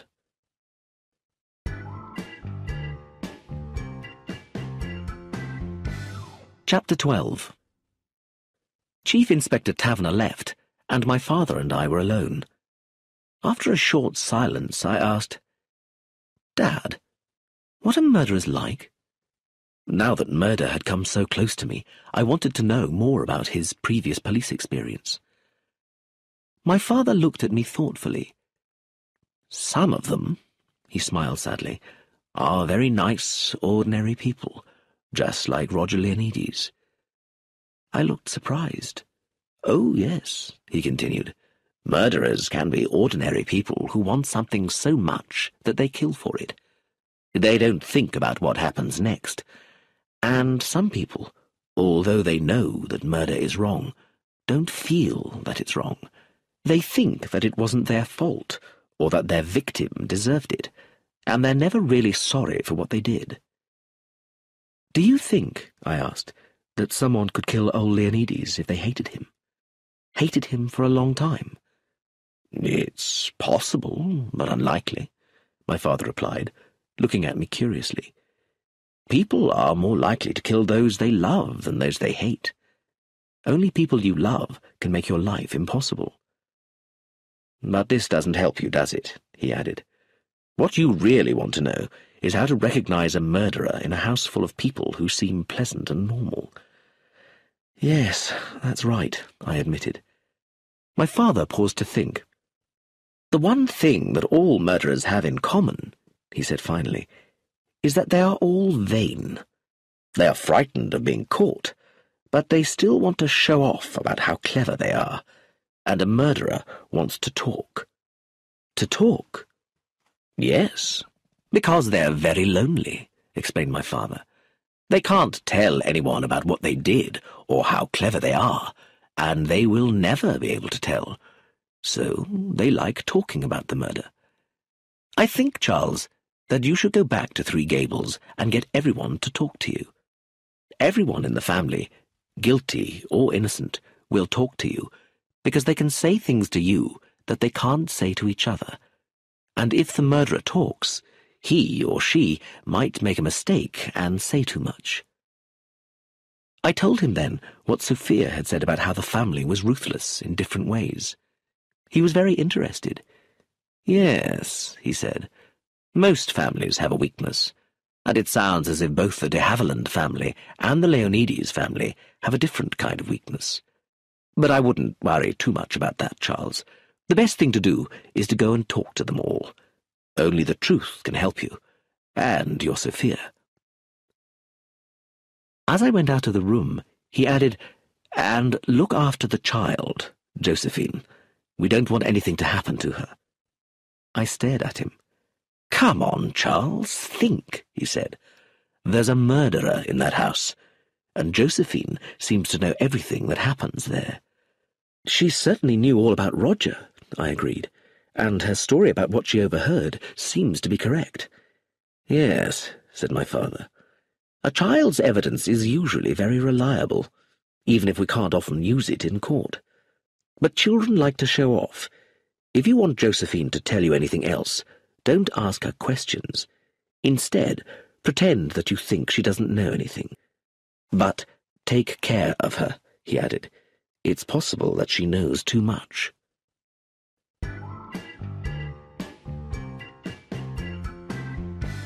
Chapter 13. As I went back to the Crooked House, as I called it in my own mind, I felt slightly guilty. I hadn't told my father and Chief Inspector Taverner what Josephine had said about Brenda Leonides and Lawrence Brown writing love letters to each other. I told myself that it probably wasn't true. But really, I didn't want to find any evidence against Brenda. I felt sorry for her, surrounded by a family who disliked her so much. And if there were any love letters, Taverner would soon find them. And perhaps Josephine was wrong. Though, when I remembered the intelligence in her small black eyes, I doubted it. I had phoned Sophia earlier. "Please come, Charles," she had said. "The police keep searching the house, and we're all very nervous. I'll go crazy if I can't talk to someone." There was no one in sight as I drove up to the front door, which was open. As I stood there, wondering whether to ring the bell or to walk in, I heard a noise behind me. I turned my head and saw Josephine standing by the hedge eating a large apple and looking at me. "Hello, Josephine," I said. She didn't answer and disappeared behind the hedge. When I followed, I found her sitting on a wooden seat, swinging her legs. She looked at me coldly and didn't speak. "Why wouldn't you speak to me when I said hello?" I asked. "I didn't want to," said Josephine, still eating her apple. "Why not?" "You sneaked to the police about Uncle Roger," she said. "Oh," I said. "But it's all right, Josephine.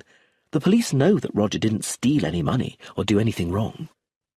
Josephine looked at me as if I was stupid. "I wasn't worrying about Uncle Roger," she said. "But surely you know that in detective stories you never tell the police until the end." "Oh, I see," I said. "I'm sorry, Josephine. I'm really very sorry." "So you should be," she replied. "I trusted you." I said I was sorry again, and Josephine seemed to forgive me. She continued eating her apple. "But the police would have found out anyway," I said. "Because Uncle Roger will be bankrupt." As usual, Josephine knew what was going on. "Father and Mother and Uncle Roger and Aunt Edith are going to talk about it tonight. Aunt Edith wants to give Uncle Roger all her money, though she hasn't got it yet, but Father won't." Again, I was impressed by how much she knew. "Josephine," I said, "you told me that you were almost sure who the murderer was." "Well?" "Who is it?" I asked. I promise I won't tell Inspector Taverner." "I want a few more clues first," said Josephine, throwing away what was left of her apple. "And I wouldn't tell you anyway." "Then will you tell me more about the letters?" I asked. "What letters?" The letters you said Lawrence Brown and Brenda wrote to each other." "I made that up," said Josephine. "I often make things up. It amuses me." I stared at her, and she stared back. Somewhere, not very far away, a twig snapped with a sudden noise. Rather late, I remembered my father's advice. "Oh, well," I said, "it's only a game for you. You don't really know anything." Josephine looked at me angrily, but she kept her mouth firmly shut. I got up. "I must go and find Sophia now," I said. "Come along." "I'm staying here," said Josephine. "No, you're not," I insisted, pulling her to her feet. "You're coming in with me." Josephine seemed surprised, but decided to come in with me, probably to see how the family behaved when I arrived. It wasn't until I walked through the front door that I realized why I hadn't wanted Josephine to stay outside. It was because of the sudden snapping of a twig.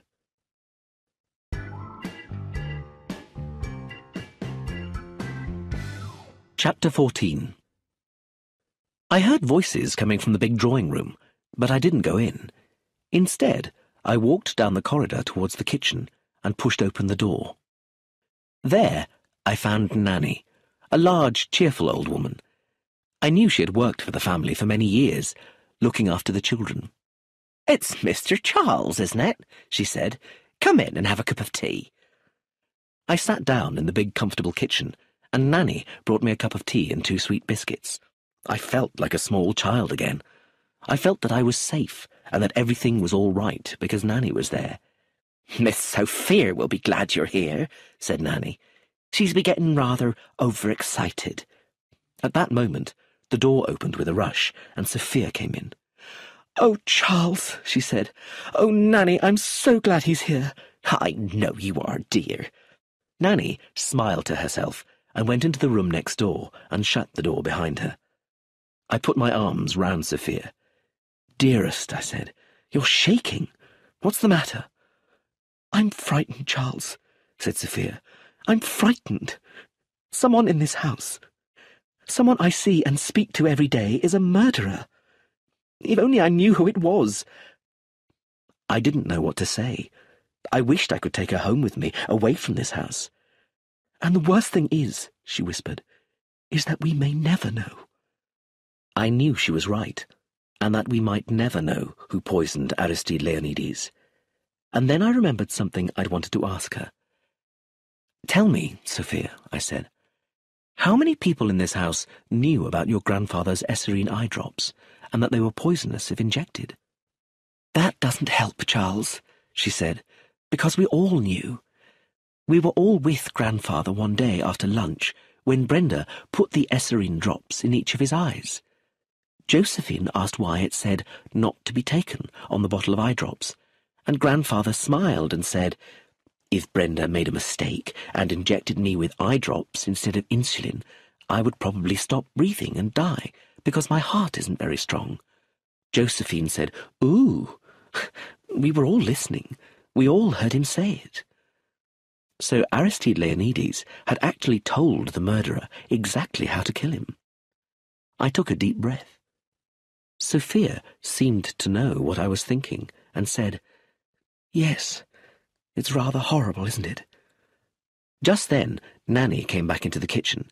She must have overheard what we were saying. "I think you should forget about such horrible things as murder," she said. "Leave it to the police. It's their business, not yours." "But, Nanny, don't you realize that someone in this house is a murderer?" said Sophia. "Nonsense," replied Nanny. "The front door is open all the time. Anyone could get into this house." She again went into the room next door. "Come on, Charles," said Sophia. "Let's go to the drawing room. There's a family meeting about Roger's business affairs. If you're going to marry me, you need to see what my family is really like." In the drawing room, all the family were there, except Brenda and Josephine. Philip's face looked cold and serious, while Roger's face was red and he looked annoyed. Clemency, who was looking at the paintings on the wall, looked calm and cool, and Edith was sitting up very straight doing some knitting. Magda and Eustace, both so good-looking, sat together on the sofa. Eustace's handsome face was unhappy. As Sophia and I came in, everyone stopped talking and looked at us. Philip frowned. "Sophia, this is a private family meeting," he said coldly. I heard the click of Mr. Haviland's knitting needles. "Charles and I hope to get married," Sophia said in a clear and determined voice. "I want him to be here." "And why not?" said Roger. "Charles knows all about it already." "Do sit down," Clemency said.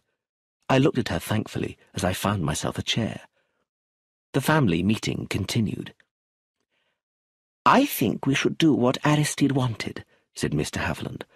"Roger, when the will is sorted out, you can have my money to help save the company." Roger pulled at his hair. "No, Aunt Edith, no!" he exclaimed. "I suppose," said Philip, "that I might be able to give you a little money." "That's not very fair to our children," said Magda quickly. "I'm not going to take anyone's money," Roger said excitedly. "Of course he's not," agreed Clemency. "Anyway," Magda added, "Roger will have his own money when the will is sorted out." "But surely he won't have the money in time to save the company," said Eustace angrily. "Eustace is right," said Roger. "Nothing can stop Associated Foods from going bankrupt. It's too late." He sounded almost pleased. "And what does the company matter compared to the fact that Father is dead?" "We are only trying to help," Philip said stiffly, his face turning slightly red. "I know, Phil, I know," said Roger. "But there's nothing you can do. It was all my fault. I was in charge." "Yes," Philip said slowly, looking at him. "You were in charge." Edith de Haviland stood up. "I think we've talked enough about this," she said, with such power in her voice that everyone went quiet. It seemed that the family meeting was over. Magda and Eustace got up and left the room, while Roger put his hand on Philip's arm and said, "Thanks, Phil, for trying to help."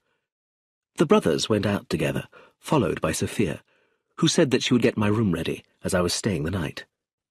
Edith de Haviland put away her knitting. She looked towards me as if she was going to speak, but she changed her mind, sighed, and went out after the others.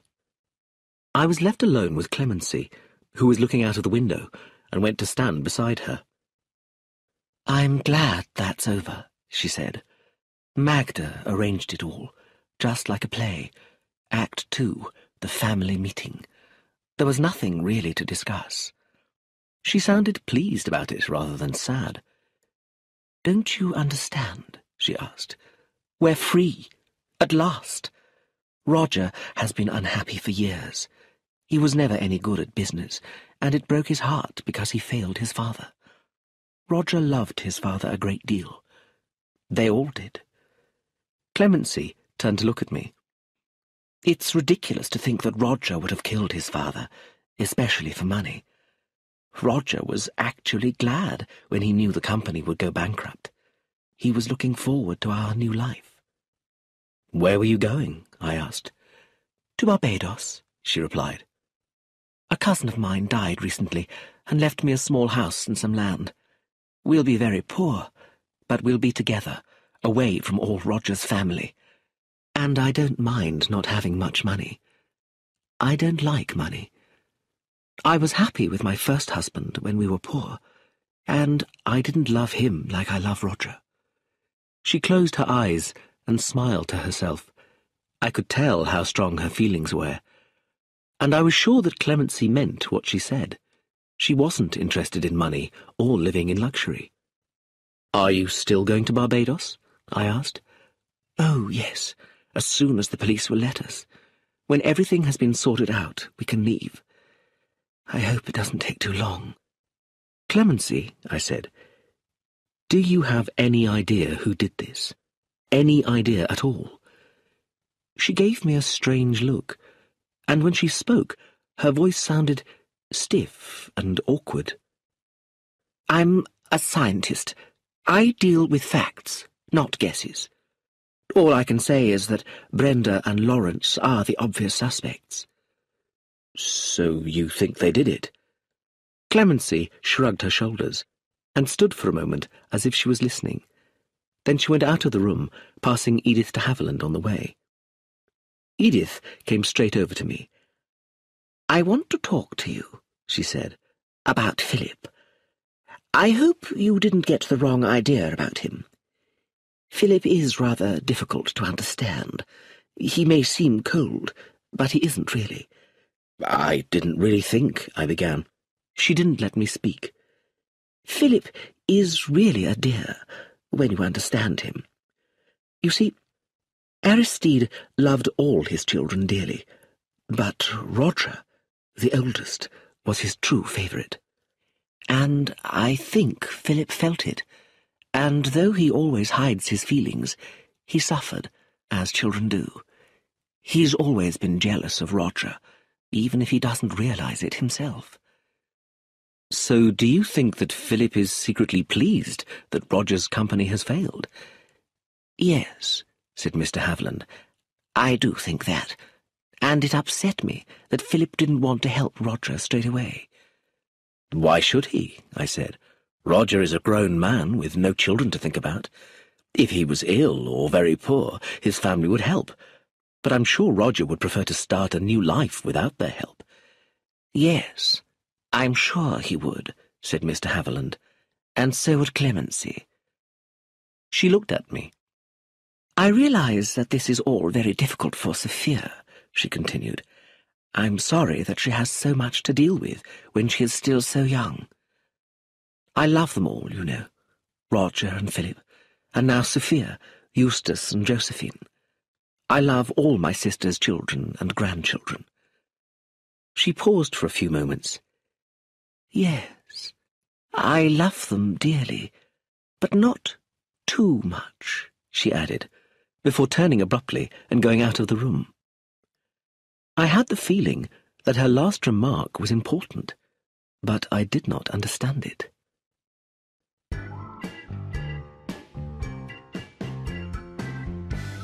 Chapter 15. "Your room's ready," said Sophia. We stood together, looking out of the window at the grey and windy garden. It was getting dark outside, and as we watched, two people came through the hedge and walked back towards the house. The first person was Brenda Leonides. She was wearing a grey fur coat and moved quickly and easily like a cat. As she passed the window, I saw that she was smiling. A few minutes later, we saw Lawrence Brown walk through the hedge. It didn't look as if he and Brenda had been for a normal walk. There was something secretive in the way they returned to the house. I wondered if it was Brenda's or Lawrence's foot that had snapped the twig. That made me think of Josephine, and I asked Sophia where she was.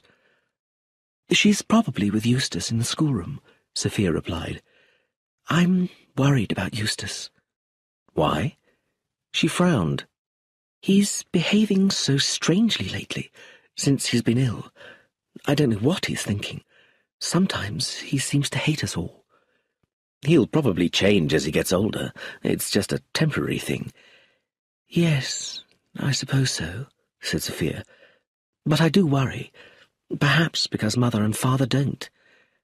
I didn't notice until I came back from the war, but they are a strange couple. Father lives in the past with his history books, and Mother makes everything into a scene from a play. She arranged that meeting tonight because she was bored and wanted a dramatic scene." "Forget about your family, Sophia," I said firmly. "I wish I could. I was happy in Cairo when I could forget about them." I remembered that Sophia had never mentioned her home or her family.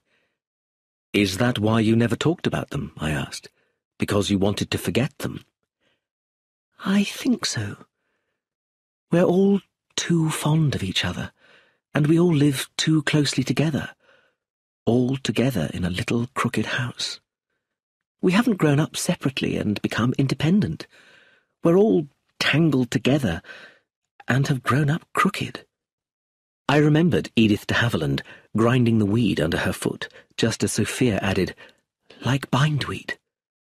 And then suddenly, Magda burst through the door and turned on the lights.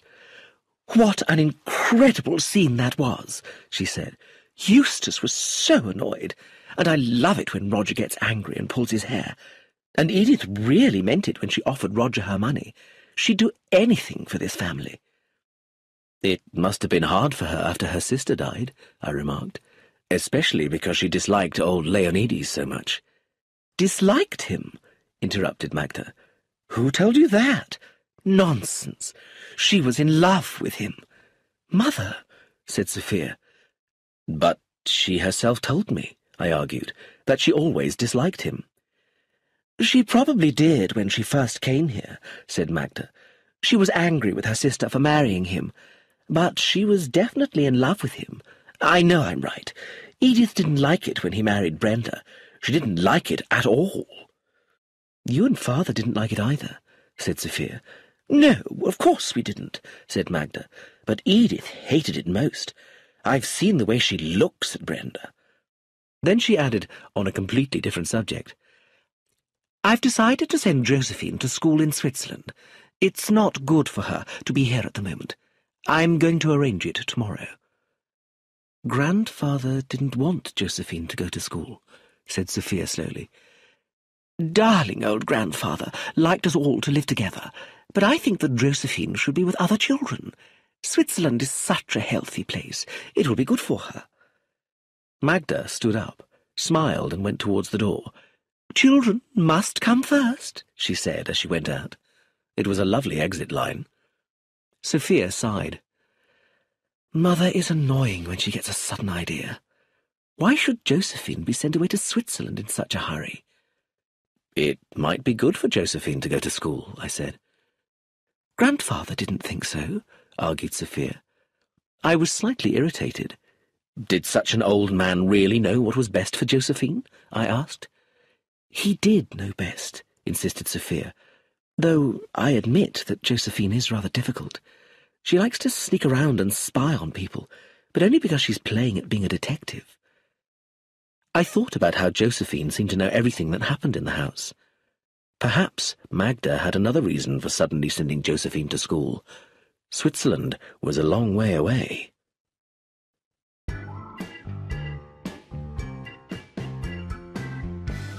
Chapter 16. As I washed my face the next morning, I thought about what I'd learned. People had talked to me, just as my father said they would. The only person who hadn't talked to me was Philip Leonides. I thought that was strange, especially as he knew I wanted to marry his daughter. Edith de Havilland had told me that Philip had been an unhappy child, jealous of his brother Roger. Could Philip have killed his father? Not for money, but so that Roger would be blamed for it. I looked at my face in the mirror. What was I trying to do? Prove that Sophia's father was a murderer? That wasn't what Sophia wanted. Or was it?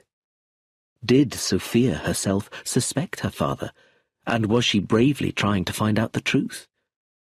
What did Edith de Havilland mean when she said she loved the family but not too much? And why had Clemency looked at me so strangely before she said that Brenda and Lawrence were the obvious suspects? Everyone in the family wanted Brenda and Lawrence to be guilty, but they didn't really believe it. Of course, Brenda and Lawrence could really be guilty, I thought. Or it could be Lawrence and not Brenda. That would be better. But that was only what I wanted to be true. It wasn't necessarily the truth. Still, I wanted to talk to Lawrence Brown, so after breakfast I decided to visit him in the schoolroom. As I went into Brenda's part of the house, I noticed that none of the doors was locked, and there was no one to see me as I went into Aristide Leonides' bathroom. In the bathroom, I looked in the cupboard and found the bottles of insulin and syringes. Everything was clear, well arranged, and easy to get to. It was impossible for the police to find out who put the eye drops in the insulin bottle. Anyone could have done it.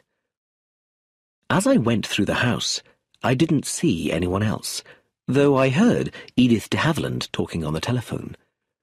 When I got to the schoolroom, I stopped outside the door to listen. I was behaving just like Josephine, I thought. I was very surprised to hear Lawrence Brown talking with amazing imagination and enthusiasm.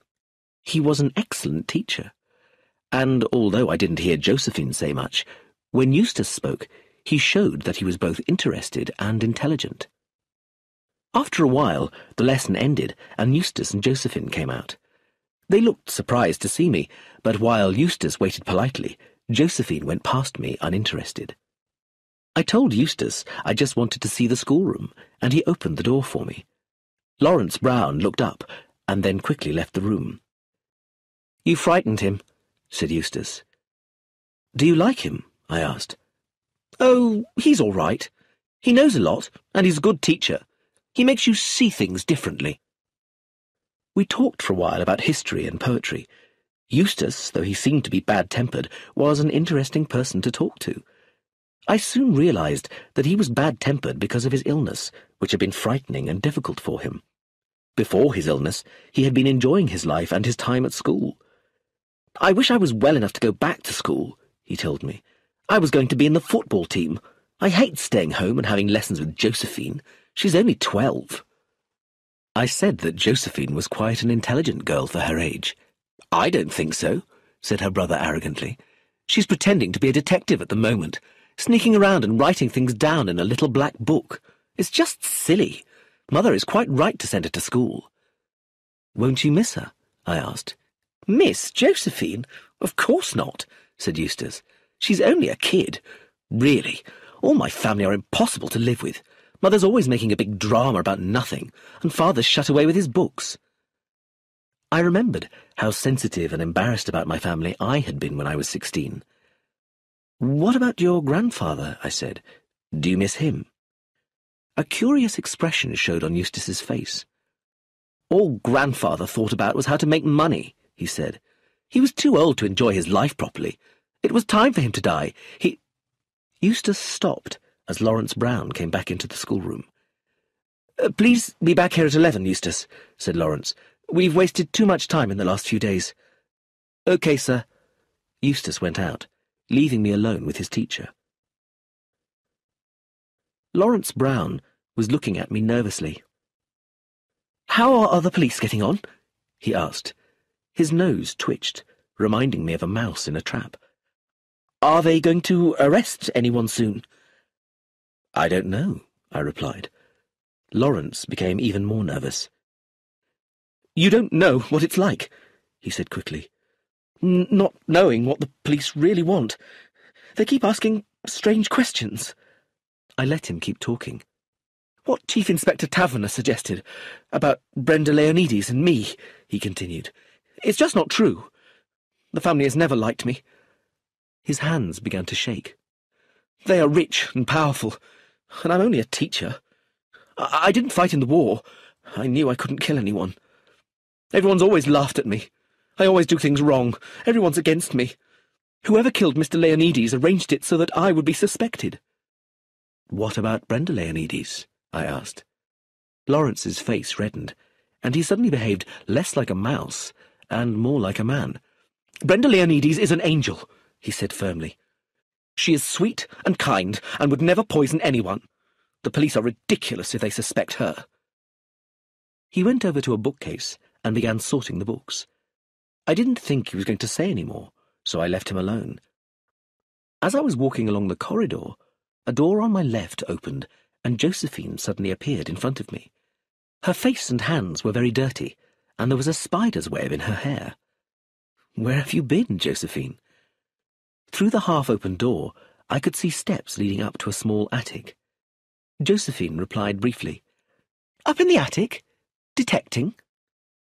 "What is there to detect up in the attic?" I asked curiously. "I must wash," was all Josephine said, before going towards the bathroom. At the door, she turned back to me and said, "I think it's time for the next murder, don't you?" "What do you mean, the next murder?" I asked with surprise. "Well, in books there's always a second murder about now. Someone who knows something is killed before they can tell anyone." "You read too many detective stories, Josephine," I said. "Real life isn't like that." The only answer I got was the sound of water from a tap, so I left Josephine to wash. As I went back to the other part of the house, Brenda came out through the drawing-room door and put her hand on my arm. "Well?" she asked, looking up at my face. I shook my head. "I don't have any news." "I'm so frightened," she said. "Charles, I'm so frightened." Her fear was very real. I could feel it. She was so alone. I wanted to help her, to make her feel safe, but there was nothing I could do or say. I suddenly felt that Sophia was watching me, and remembered her saying, "Yes, Brenda does seem to get on well with men." "The inquest is tomorrow," Brenda said, "and I'm sure there'll be newspaper reporters there." "Just don't talk to them," I said. "Perhaps you should get a lawyer, Brenda, to look after your interests and advise you what to say and do. You see," I added, "you're very much alone." Her hand held my arm more closely. "Yes," she said, "you do understand, Charles, and you have helped." I went downstairs feeling warm and satisfied. Then I saw Sophia standing by the front door. "You've been a long time," she said coldly. "Your father telephoned. He wants you to go back to London." "Did he say why?" Sophia shook her head. Her eyes were anxious. "Don't worry, darling," I said, putting my arm around her. "I'll soon be back."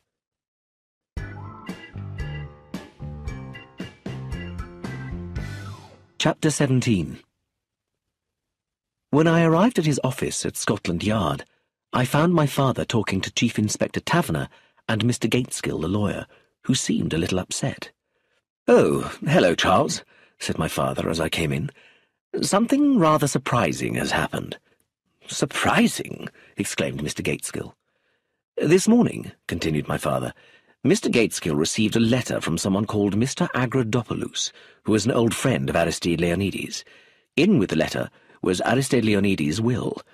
Mr. Leonides had asked Mr. Agrodopoulos to send the will to Mr. Gateskill after his death."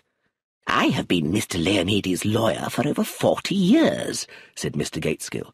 "Why didn't he trust me?" He was obviously upset. "When Mr. Gateskill opened the will," my father added, "he decided that we should see it at once." "It's not the same will that I prepared," said Mr. Gateskill. "Mr. Leonides wrote it himself. A very unprofessional thing to do." This was all very interesting, but I didn't understand why I was involved. "Is the will different?" I asked. "I mean, is the money left to someone else?" My father was looking at me. Chief Inspector Taverner was very carefully not looking at me. I felt slightly uneasy. I looked at Mr. Gateskill. "Am I right," he said, "in saying that you are going to marry Miss Sophia Leonides?" "I hope to marry her," I said, "but she doesn't want to become engaged at the moment." "In this will," said Mr. Gateskill, "Aristide Leonides leaves his wife £100,000 and everything else to his granddaughter, Sophia Leonides." I gasped. I hadn't expected this. "But why did he leave everything to Sophia?" I asked. "Mr. Leonides explained his reasons in this letter, which was with the will," said my father, handing me the letter to read. "Dear Gateskill, I am sorry that I have behaved so secretly. Let me explain why. I have always believed that in a family there is one strong character who looks after everyone else. In my family, I was that person, and I have been lucky enough to live a long time and take care of my children and grandchildren. But when I die, someone else must take care of the family. After much thought, I have decided that neither of my sons is the right person to do this. My dearly loved son, Roger, has no business sense and has poor judgment. My son, Philip, is too unsure of himself and is hiding from life. Eustace, my grandson, is very young, and I do not think that he has enough sense and self-control. Only my granddaughter, Sophia, has intelligence, good judgment, and courage, and is fair and generous. I believe she is the best person to take care of the family, including my sister-in-law, Edith de Haviland, to whom I am very grateful for her lifelong care of my children and grandchildren. Now, I must explain why I kept my decision secret from you. I thought it best not to tell the family I was leaving everything to Sophia. I asked you to prepare a will, which I read out to all my family. I put both the wills on my desk and covered them with a piece of paper. When the servants came in, I moved up the piece of paper, and we all signed the will that I wrote myself, not the will that you prepared. Please forgive me for not telling you about this. I am an old man and wanted to keep it secret. Thank you, my dear friend, for all the care you have taken while dealing with my affairs. Give Sophia my love and ask her to take care of my family. Yours, very sincerely, Aristide Leonides. Extraordinary, I said, after reading the letter. Most extraordinary, said Mr. Gateskill. I repeat, I do think my old friend Mr. Leonides could have trusted me. He stood up and left the room, his professional pride obviously hurt. Now it's been explained, it seems obvious, said Taverner. Aristide Leonides was the only person who could have played tricks with that will. We were stupid not to think of it. I remembered Josephine saying how stupid the police were, but she hadn't been there when the will was made, and I didn't think she could guess what her grandfather had done. So why did she say the police were stupid? Was she just showing off? Suddenly, I realized how quiet the room was. I looked up to see that both my father and Taverner were watching me. Sophia knew nothing about this, I said. Nothing at all. She'll be amazed. Will she? Asked my father. There was a pause, which was ended by the sudden loud ring of the telephone on the desk. My father answered. "It's your young woman," he told me. "She wants to speak to you. It's urgent." I took the receiver from him. "Sophia?" I said. "What's the matter?" "Charles, is that you?" said Sophia, sounding very upset. It's Josephine. She's been hit on the head and has concussion. The doctor says she may not recover." "Josephine's been knocked out," I told my father and Taverner. My father frowned. "I told you to look after that child," he said sharply.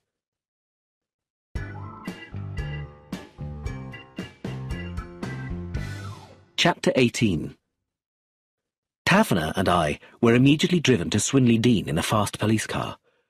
On the way, I remembered how Josephine had talked about a second murder. The poor child hadn't known that she was to be the second victim. Josephine must know something about the murder that we didn't. I remembered the snap of the twig in the garden. I should have taken better care of Josephine. Had Magda realized that her daughter was in danger? Was that why she suddenly wanted Josephine to go away to school in Switzerland? As we arrived, Sophia came out to meet us. Josephine, she said, was in the local hospital, and Dr. Gray would telephone as soon as there was any news. "How did it happen?" asked Taverner. Sophia led us round to the back of the house and through a door to a small yard. In one corner was an old wash-house. "Josephine likes to play here," she explained. The wash-house was small and dark inside, and full of wooden boxes and old broken furniture. Just inside the door was a stone doorstop. "It's the doorstop from the front door," Sophia explained. "It must have been balanced on top of the door." "A booby trap," said Taverner, reaching up a hand to touch the top of the low door. Then he looked at the doorstop. "Has anyone touched this?" "No," said Sophia. "I told everyone not to." "You're quite right. Who found her?" "I did. She didn't come in for dinner at 1 o'clock. Nanny said she had seen Josephine go outside about a quarter of an hour before. I said I would go and get her," replied Sophia. "Who knew that Josephine liked to play here?" asked Taverner. "Everyone in the house knew," Sophia said. "No one really comes out here except her." "And you can't see this little yard from the house?" said Taverner thoughtfully. "Anyone could have set that booby trap." He looked up at the door. "She was unlucky," he said. "It could easily have missed her." Next, Taverner looked at the floor. There were various deep marks in it. It looks as if someone tried the doorstop out first to see just where it would fall. We didn't hear anything, said Sophia. We had no idea until I found her lying face down. Her voice shook. There was blood on her hair. Is that Josephine's? Taverner pointed to a wool scarf lying on the floor. Yes. Using the scarf, Taverner carefully picked up the stone doorstop. There may be fingerprints, he explained, though he spoke without much hope. What are you looking at, Charles? I was examining an old wooden chair with a broken back, which was with the other old furniture. On the seat of the chair were a few small pieces of mud. Interesting, said Taverner. Someone stood on that chair with muddy feet. Now, why was that? I had no suggestions. Taverner shook his head. What time did you find Josephine, Miss Leonides? About 5 minutes past 1. And Nanny saw her going out about 20 minutes earlier. Has anyone else been out here today? I've no idea, said Sophia. But Josephine herself was here after breakfast this morning. So, someone set the trap between then and 1:45. Did you notice that the doorstop was missing? Sophia shook her head. It's been too cold to have the door open today, she explained. And do you know where everyone was this morning? I went out for a walk, replied Sophia. Eustace and Josephine had lessons until 12:30, with a break at 10:30. I think Father has been in the library all morning, and Mother was just getting up when I came in at about 12:15. She doesn't get up very early. We went back into the house, and I followed Sophia to the library. Philip and Magda were sitting close together. Philip's face was white, and Magda was crying. Have they telephoned from the hospital yet? Sophia asked. Philip shook his head. Why wouldn't they let me go with her? Cried Magda. My baby, my funny, ugly baby. She hated it when I called her that. She'll die. I know she'll die. Hush, my dear, said Philip. Hush. I felt that I had no place in this sad family scene, so instead I went to find Nanny. She was sitting in the kitchen, crying quietly.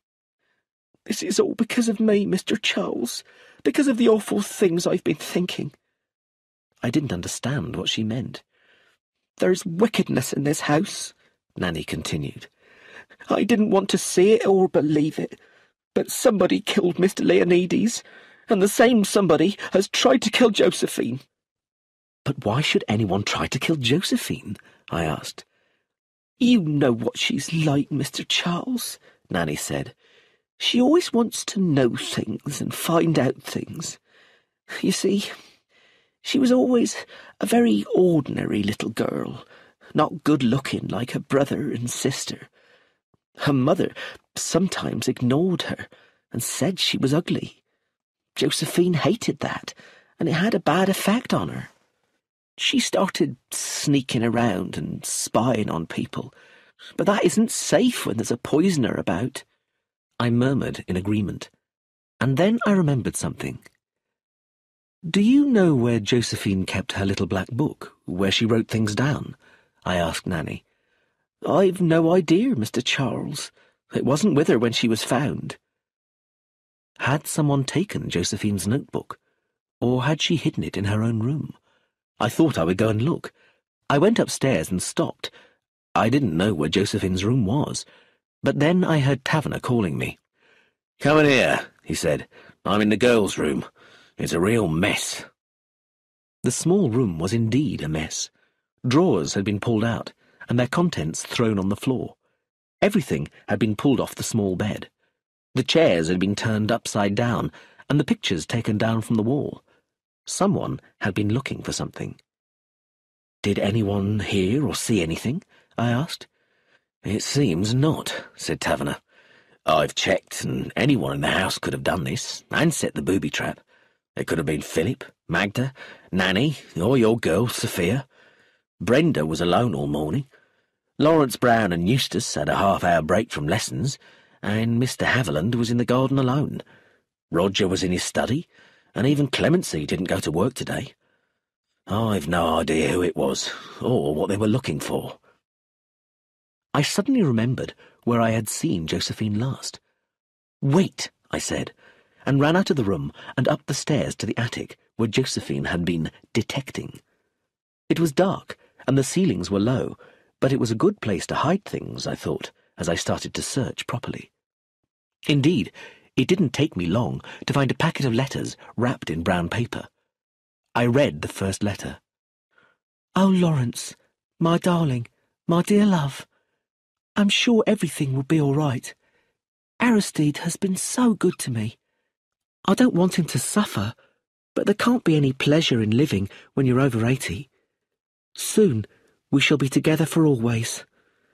How wonderful it will be when I can call you my dear, dear husband.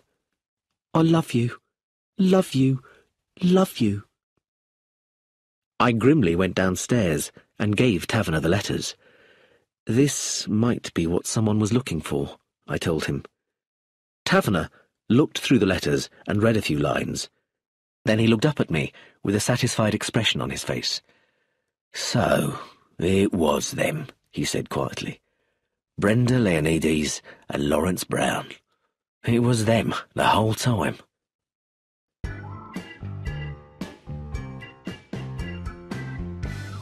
Chapter 19. From the moment I found the letters, all the sympathy and pity I had felt for Brenda Leonides disappeared completely. She had lied to me and had tried to kill Josephine. "But I think it was Lawrence Brown who set that booby trap," said Taverner. "That explains what puzzled me about it. Josephine had the letters, but the murderer couldn't find them, so he tried to kill her. But why didn't he just hit Josephine on the head himself? Putting a stone doorstop on top of a door is stupid. It could have missed or not hurt Josephine at all, so why do it?" "Well," I said, "what's the answer?" "At first, I thought it was to fit in with someone's alibi. But no one has an alibi. But if it was Lawrence Brown, it all makes sense. He doesn't like violence, and he couldn't hit Josephine himself.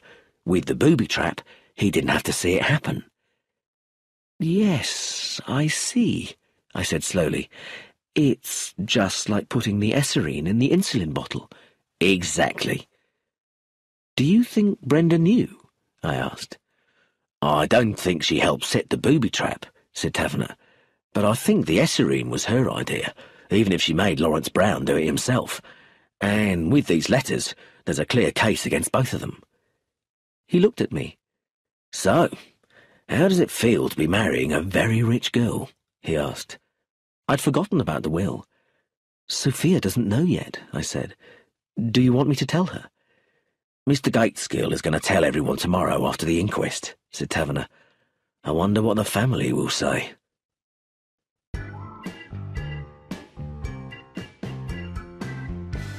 Chapter 20. Nothing unusual happened at the inquest, because the police had said that they needed more time to collect the evidence. We were all feeling more cheerful, however, because we'd heard from the hospital that Josephine was not as badly hurt as we thought, and she was getting better quickly. She wasn't allowed any visitors at the moment, not even her mother. "Particularly not her mother," murmured Sophia. "I made that quite clear to Dr. Gray. Mother would only make a big dramatic scene, which isn't good for someone who's been hit on the head." "You think of everything, don't you, darling?" I said. Aristide Leonides had been right to choose Sophia, I thought. She was already taking care of the family. After the inquest, Mr. Gateskill came back to Three Gables and made his important announcement. He read Aristide Leonides' letter and then the will itself. It was very interesting to watch. I was just sorry I couldn't watch everyone at the same time. Philip's mouth was shut tightly, and he didn't speak. Magda, however, spoke as soon as Mr. Gateskill finished. "Darling Sophia," she said, "how extraordinary! How romantic! But poor darling Roger.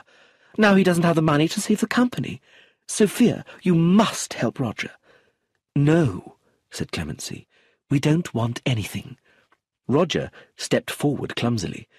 "We don't want any money," he said, holding Sophia's hands. "Clemency and I are going to Barbados to live a quiet life." He smiled. "But if I ever need anything, I'll ask the head of the family." "But, Roger, you can't just go bankrupt and leave the country," said Edith de Havilland. "It makes the family and Sophia look bad, as if we didn't try to help you." Roger put his arms round his aunt and hugged her. "Aunt Edith," he said, "you are a darling, but you don't understand what Clemency and I want." "None of you," added Clemency, annoyed, "understands Roger. You never have, and you never will. Come on, Roger." They left the room as Mr. Gateskill pretended to sort his papers. It was clear that he deeply disliked such family dramas. When I looked at Sophia herself, she was standing up straight and her eyes were calm. She had just inherited an enormous fortune, but my first thought was that now she was alone, separate from the rest of her family. Her grandfather had believed that she was strong enough to be responsible for everyone else, but just then I felt very sorry for her. "Congratulations, Sophia," said Mr. Gateskill. "You are a very rich woman. If you wish to discuss anything else, I'll be very happy to advise you." "What about Roger?" insisted Edith de Havilland. "Roger," said Mr. Gateskill quickly, "must look after himself. He's a grown man, and he'll never be a successful businessman." He looked at Sophia. "If you save Associated Foods from bankruptcy, Roger is the wrong man to manage it." "I'm not going to save Associated Foods from bankruptcy," said Sophia clearly. "It would be a stupid thing to do." Mr. Gateskill looked at her and smiled to himself. Then he said goodbye and left the family alone together. Everyone was silent for a moment, before Philip stood up. "I must get back to the library," he said. "I have wasted a lot of time." "Father?" Sophia spoke uncertainly. She stepped back as Philip looked at her coldly. "I won't congratulate you," he said. "I am too shocked and humiliated that my father has ignored my lifelong devotion to him. Yes, devotion." For the first time, his emotions broke through. "How could he do this to me?" he exclaimed. "He was always unfair to me. Always." "Oh, Philip," cried Edith de Havilland, "please don't think that." "He never cared for me," said Philip in a rough, low voice. "It was always Roger. At least Father finally realized that Roger was a fool and a failure." His handsome face was full of jealousy. "He didn't leave Roger anything either." "What about me?" said Eustace. I saw that Eustace was shaking with violent emotion. His face was bright red, and there were tears in his eyes. "How could Grandfather do this to me?" he said, his voice high and angry. "I hate him. I'll never forgive him as long as I live. I wanted him to die. I wanted to get out of this house. Now Sophia is in charge, and I wish I was dead." He rushed out of the room. "He has no self-control," said Edith de Havilland quietly. "I know just how Eustace feels," said Magda. "The poor darling. I must go after him." "Now, Magda." Edith hurried after her. Sophia stayed behind, looking at her father, but Philip again looked at her coldly, quite in control of himself once more. "You've managed things very cleverly, Sophia," he said, and went out of the room. "That was a cruel thing to say," I said to Sophia, holding her in my arms. "Your grandfather shouldn't have done this to you." "He thought I could bear it," said Sophia, "and I can. But I don't like Father and Eustace being so upset. Your mother's all right, but she won't like asking me for money for her new play," said Sophia. "What will you say if she does?" I asked curiously. Sophia stood up very straight. "I'll say no," she said. "It's a bad play, and it will be a failure. It's a waste of money." I laughed. "That's why your grandfather left everything to you," I said. "You're just like him."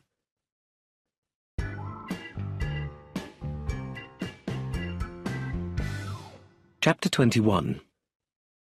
I was sorry that Josephine had missed all the drama. She would have enjoyed it. She was getting better very quickly, and would soon be home. But before she came back, one more important event took place. I was in the garden one morning with Brenda, who said that she needed some exercise, and Sophia. After a while, Brenda said abruptly, "You're giving Lawrence the sack, Sophia. Why?" "We're making other arrangements for Eustace," Sophia said quietly, "and Josephine is going to Switzerland." "Well, you've upset Lawrence very much. He feels you don't trust him." Sophia didn't answer, and at that moment a car arrived in front of the house, and Chief Inspector Taverner stepped out. He went into the house. "Why have the police come back?" said Brenda nervously. "What do they want now?" I thought I knew why they had come, because of the letters. Taverner came out of the house again and walked over to us. He spoke to Brenda in his official voice. "Brenda Leonides, I'm arresting you on suspicion of murdering Aristide Leonides with Esserine on September 19th. Brenda completely lost control of herself. She held on to me and screamed, "No! No, it isn't true! Charles, tell them! I didn't do it! I don't know anything about it! Don't let them take me away! It isn't true! I haven't done anything!" It was a horrible scene. All I could do was try and calm her down. I told her that I would arrange for a lawyer for her, that a lawyer would help her with everything. "Come along, Mrs. Leonides," said Taverner. "We have to go now." "Lawrence," she said, staring at Taverner. "What have you done to Lawrence?" "Mr. Lawrence Brown is also under arrest," said Taverner. At this news, Brenda fell to the ground. The tears fell down her face as Taverner quietly helped her towards the car. Lawrence Brown came out of the house with a police officer, and they all got into the car and drove away. Sophia was pale and upset. "It's horrible, Charles," she said. "You must get her a really good lawyer." She sighed deeply. "But why have they been arrested now?" I explained that the police had found love letters from Brenda and Lawrence. "It is horrible, Sophia," I added. "But isn't it what we wanted? You said yourself it would be all right if the right person had killed your grandfather. Brenda was the right person, wasn't she? Brenda or Lawrence?" "Don't say that, Charles. You make me feel awful." "But it's true, isn't it? Now things can go back to normal, and we can get married. Your family are cleared of suspicion. Of course, none of you really had a motive." Sophia's face suddenly went white. "Except me, Charles," she said. "I had a motive. I knew about the will." "What?" I stared at her. I suddenly felt cold. "I knew that Grandfather had left his money to me. He told me. He said I must look after the family when he was gone." "Why didn't you tell me?" "When there was such confusion with the will, I thought perhaps he'd made a mistake or changed his mind. I didn't want him to leave everything to me. I was afraid." "Afraid?" I said. "Why?" Because of the murder." So Sophia had been afraid that she would be suspected of murder. I understood now why she had refused to be engaged to me, and why she had desperately wanted to know the truth. As we walked back towards the house, I suddenly remembered something Sophia had said, that she supposed she could murder someone, but only for something really important.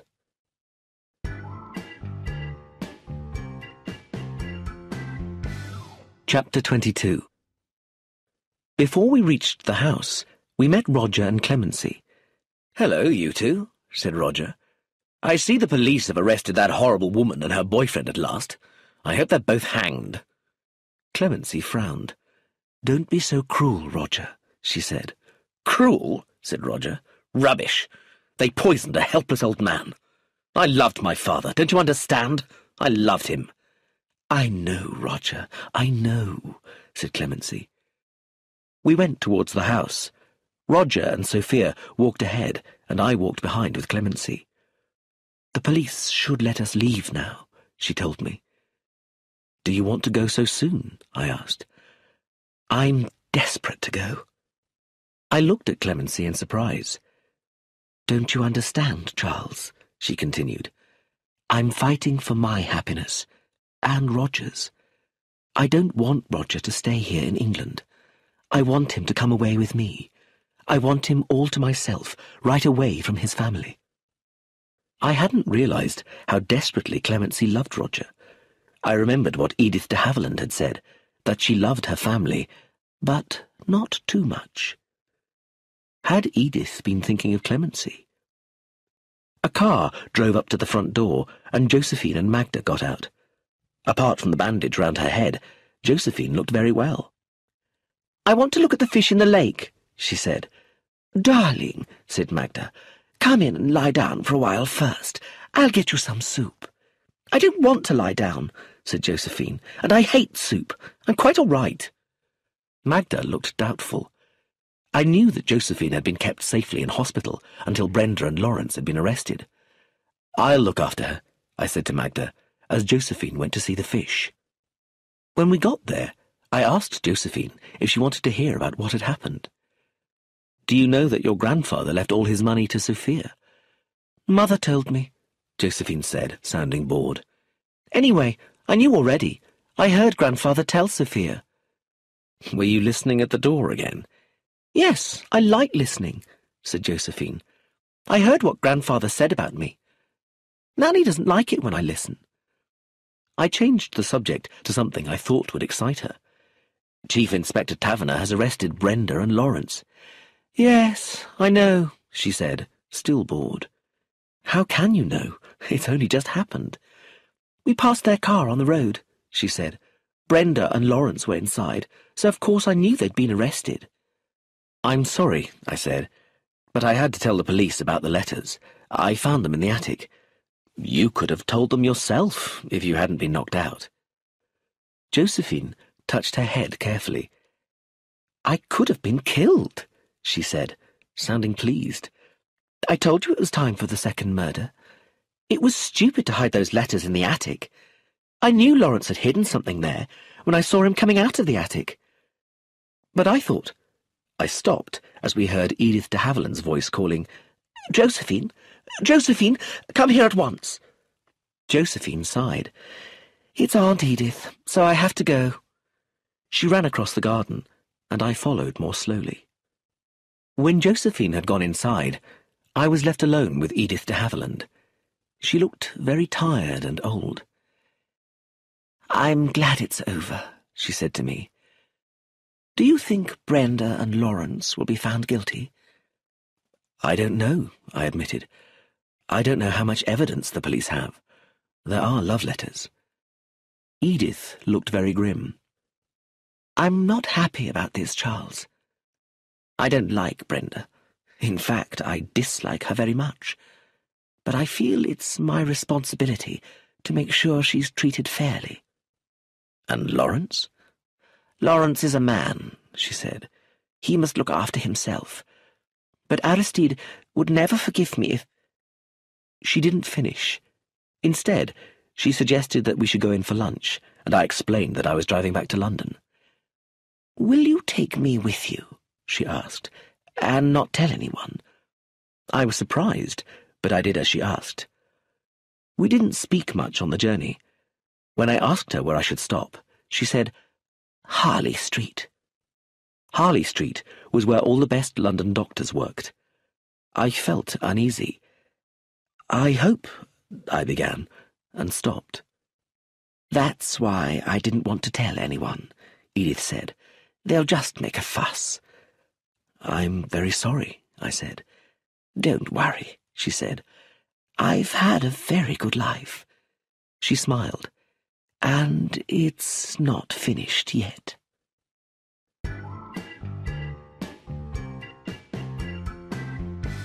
Chapter 23.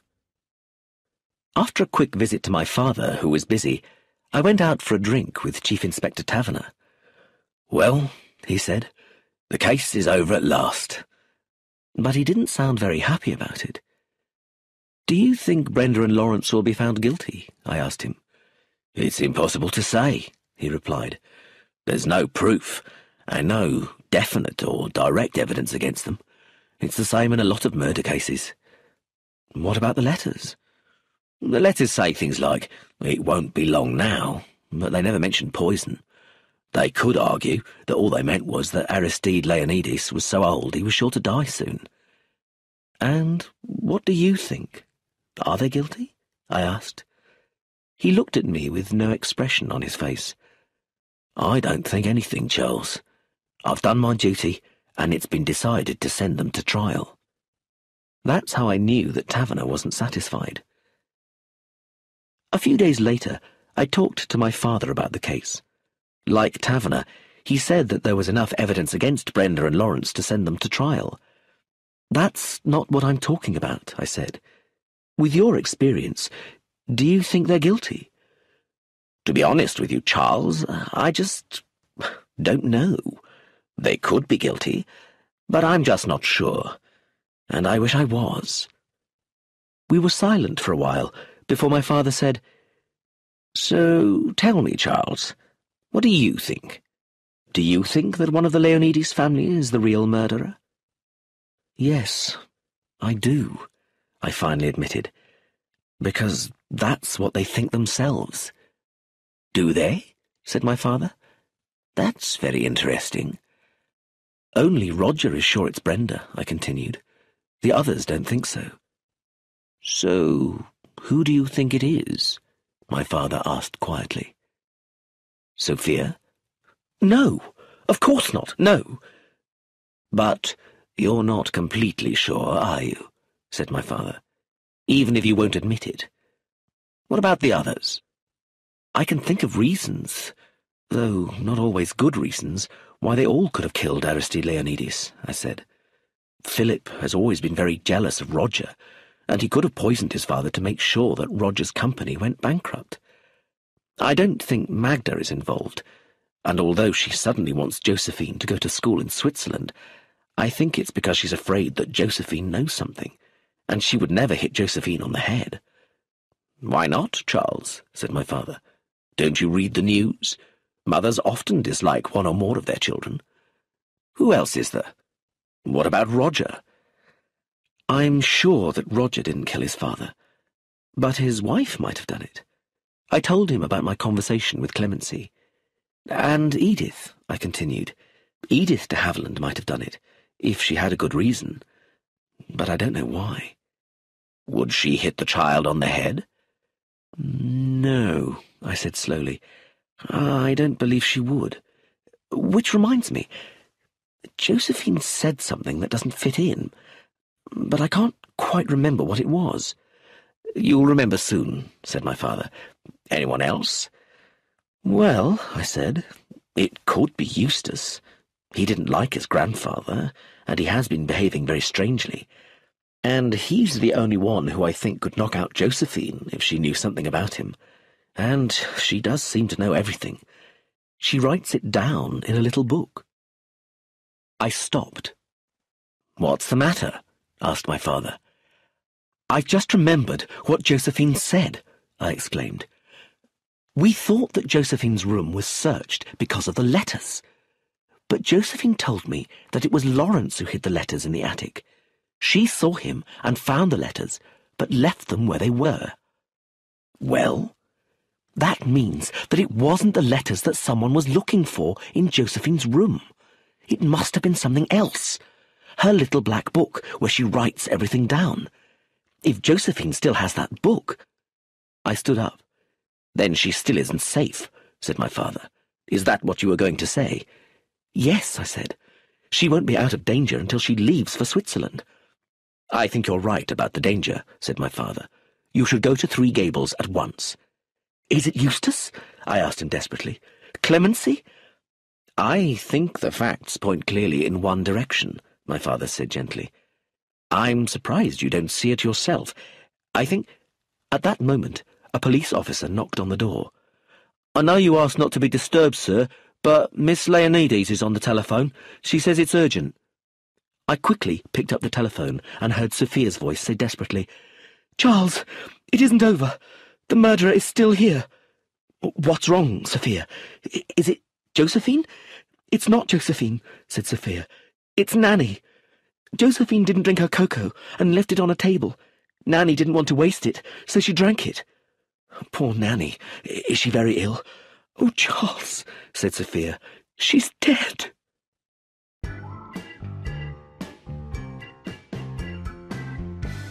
Chapter 24. It was like a terrible dream. Taverner and I drove back quickly to Swinley Dean, just as we had before. On the journey, I kept saying to myself that it hadn't been Brenda and Lawrence. They had fallen in love with each other and written romantic letters, but they hadn't poisoned Aristide Leonides or Nanny. As we went through the front door, I saw a big pile of luggage in the hall. Clemency came down the stairs. "You're just in time to say goodbye, Charles," she said. "We're leaving tonight." "But surely you can't go now," I said with surprise. "Nanny is dead." "Nanny's death has nothing to do with us," said Clemency. "Roger and I were upstairs packing, and we didn't come down at all when Josephine's cocoa was on the hall table." "Can you prove that?" I said. "Roger and I are going away," said Clemency angrily. "Why would we want to poison Nanny?" "You might not have meant to poison Nanny." "We wouldn't poison Josephine either." "But Josephine knows a lot about people," I said. I stopped as Josephine herself appeared eating an apple. Her eyes shone with excitement. "Nanny's been poisoned," she said. "Just like Grandfather. It's very exciting, isn't it?" "Aren't you upset about it?" I demanded. "Didn't you like Nanny?" "Not really. She was always telling me not to do things." "Do you like anybody, Josephine?" asked Clemency. "I love Aunt Edith," Josephine said. "I love her very much. And I could love Eustace if he let me, but he's so horrible to me. I won't tell him what I found out, that now I know." There was a moment's silence. Josephine stared at Clemency. I heard a noise from behind one of the doors, but when I opened it, there was no one there. I felt uneasy. As Edith de Havilland came down the stairs, I took hold of Josephine's arm and led her firmly into an empty room. I made her sit down in a chair while I sat opposite her. "Now, Josephine," I said, "we're going to have a talk. What exactly do you know? Do you know who poisoned your cocoa?" Josephine nodded. "And you know who poisoned your grandfather?" Josephine nodded again. "And who knocked you on the head?" Again, Josephine nodded. "Then you're going to tell me everything, now, and then we'll tell the police." "I won't," said Josephine. "I won't tell the police anything. They're stupid. They thought Brenda and Lawrence did it. I didn't think so I made a test, and now I know I'm right." She sounded very pleased with herself. I tried hard to be patient. "I know you're very clever, Josephine." She looked pleased. "But don't you realize that you're in danger?" "Of course I am," said Josephine. "In some books, lots of people are killed. This isn't a detective story. This is real life. You must tell me what you know." "You don't understand," said Josephine. "I might not want to tell. I might be fond of the person." She paused. "And if I do tell," she continued, "I'll do it properly, with everybody sitting together. I'll talk about all the clues, and then say suddenly, 'It was you.'" She pointed her finger just as Edith de Havilland entered the room. "Josephine, throw that apple away," said Edith, "and wash your hands. I'm taking you out in the car." She looked at me. "It's safer out of the house. We'll go and get an ice cream." Josephine looked pleased. "Can I have two?" "Perhaps," said Edith. "Now go and get your coat. It's cold outside today. Charles, can you go with her? I must quickly write a few letters." She sat down at the desk, and I went upstairs with Josephine. Sophia came into the room, looking pale and nervous, as Josephine was getting ready. "Charles," she said with surprise, "I didn't know you were here."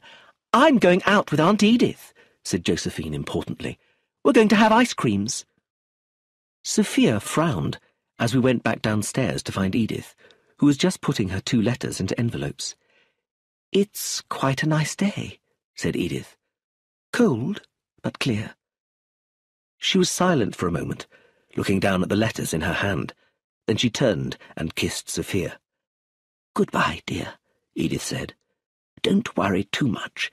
Some things just have to be accepted." She and Josephine got into the car and waved to us as they drove off.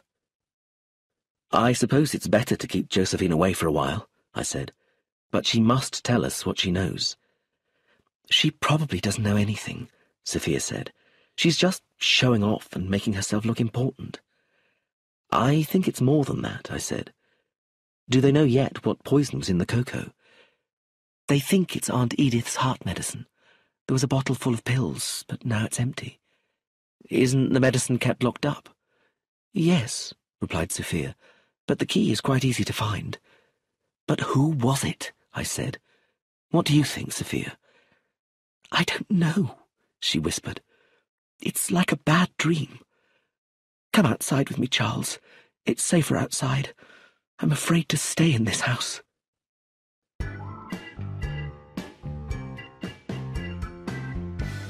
Chapter 25.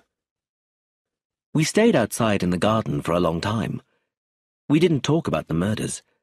Instead, Sophia talked fondly about Nanny, the games they had played with her, and the stories she had told them.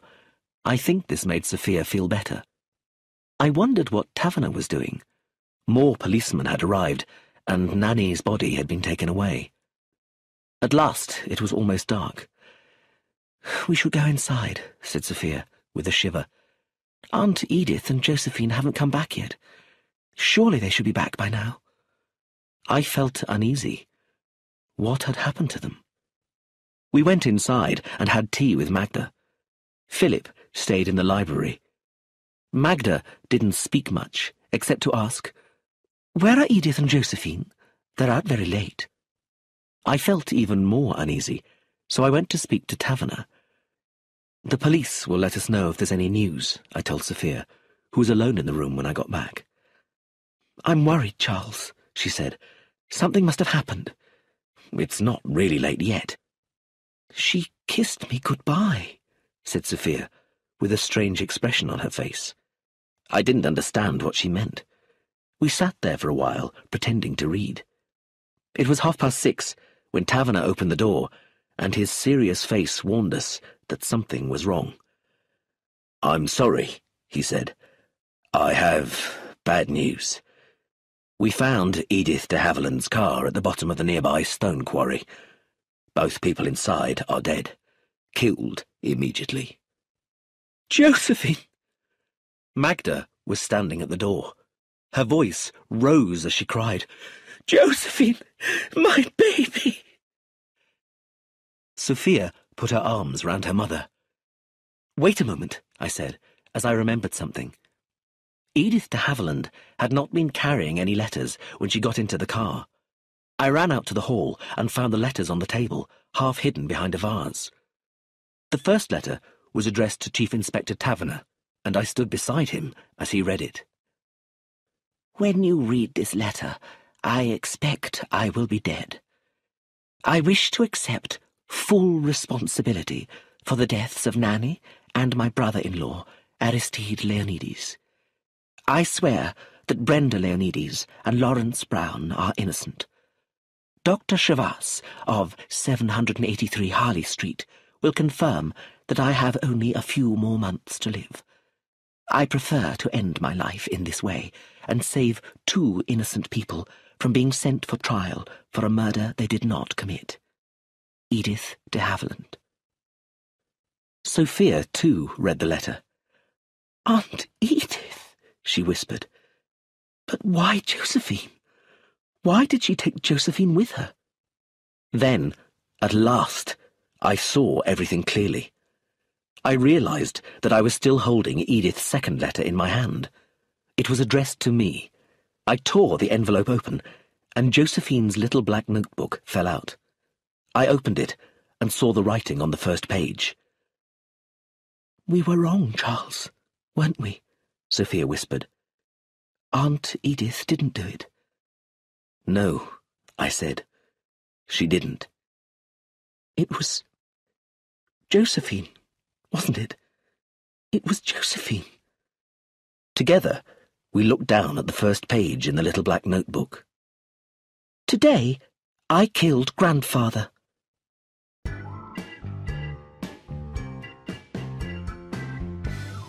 Chapter 26. Afterwards, I wondered how I could have been so blind. The truth was so obvious. Josephine, and only Josephine, was vain and self-important. She had loved to talk about the murder, and about how clever she was, and how stupid the police were. Because she was a child, I had never thought that Josephine could be the murderer. But both murders could easily have been committed by a child. In fact, her grandfather himself had told Josephine exactly what to do, and she read so many detective stories that she would know about fingerprints. She had attacked herself, not really realizing that she could have been killed. There was a clue: the mud on the seat of the old chair. Josephine was the only person who would need to climb up on a chair to balance the heavy stone doorstop on the top of the door. Obviously, it had missed her a few times.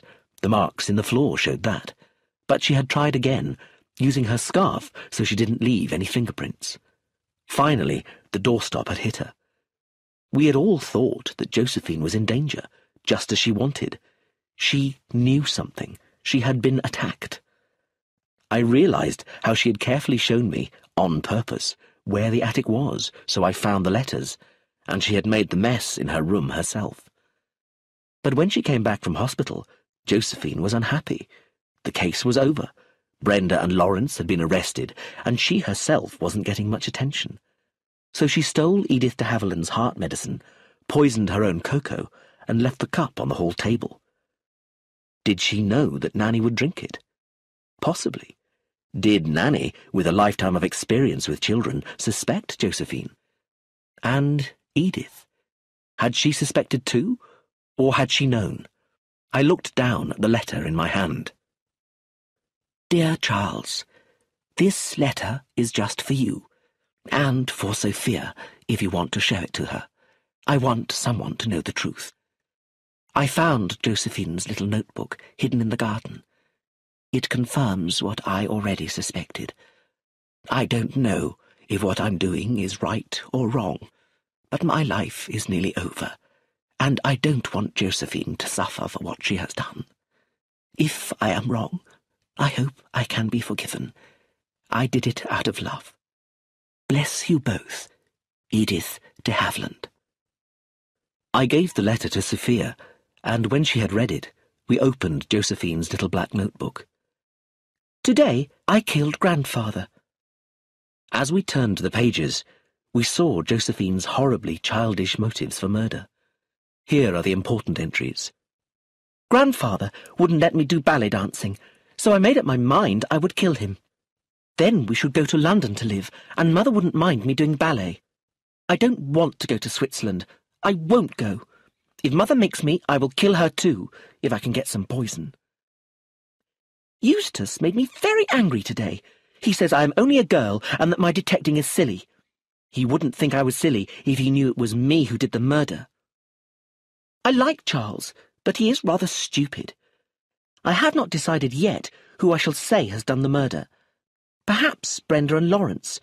Brenda is horrible to me, but I like Lawrence. Her last words were, I hate Nanny. I hate her. She says I'm only a little girl. She says I show off. She's making Mother send me away. I'm going to kill her too. I think Aunt Edith's medicine will do it. If there is another murder, then the police will come back and it will all be exciting again. Nanny's dead. I'm glad. I haven't decided yet where I'll hide the bottle with the pills. Perhaps in Aunt Clemency's room, or in Eustace's room.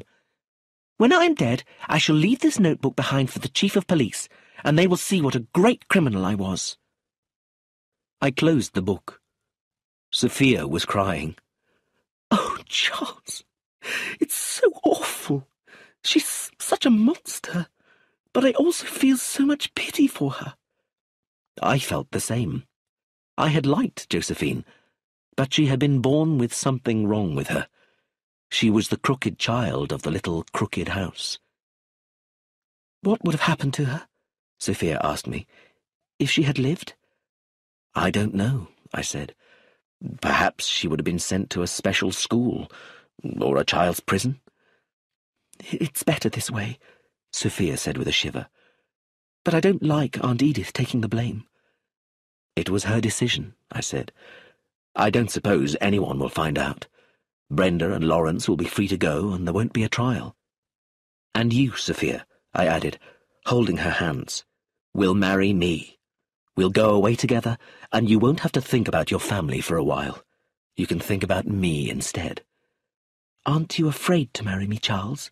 Said Sophia, looking straight into my eyes. Not at all, I said.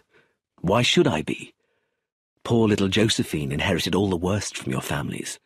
But you, Sophia, have inherited the best. Your grandfather thought so, and he, my darling, was always right. I love you, Charles, said Sophia, and I will marry you. She looked down at the notebook. Poor Josephine. Poor Josephine, I said. What really happened, Charles? My father asked me. I never lie to my father. It wasn't Edith de Havilland, I told him. It was Josephine. My father nodded his head gently. Yes, he said. I thought it was. Poor child.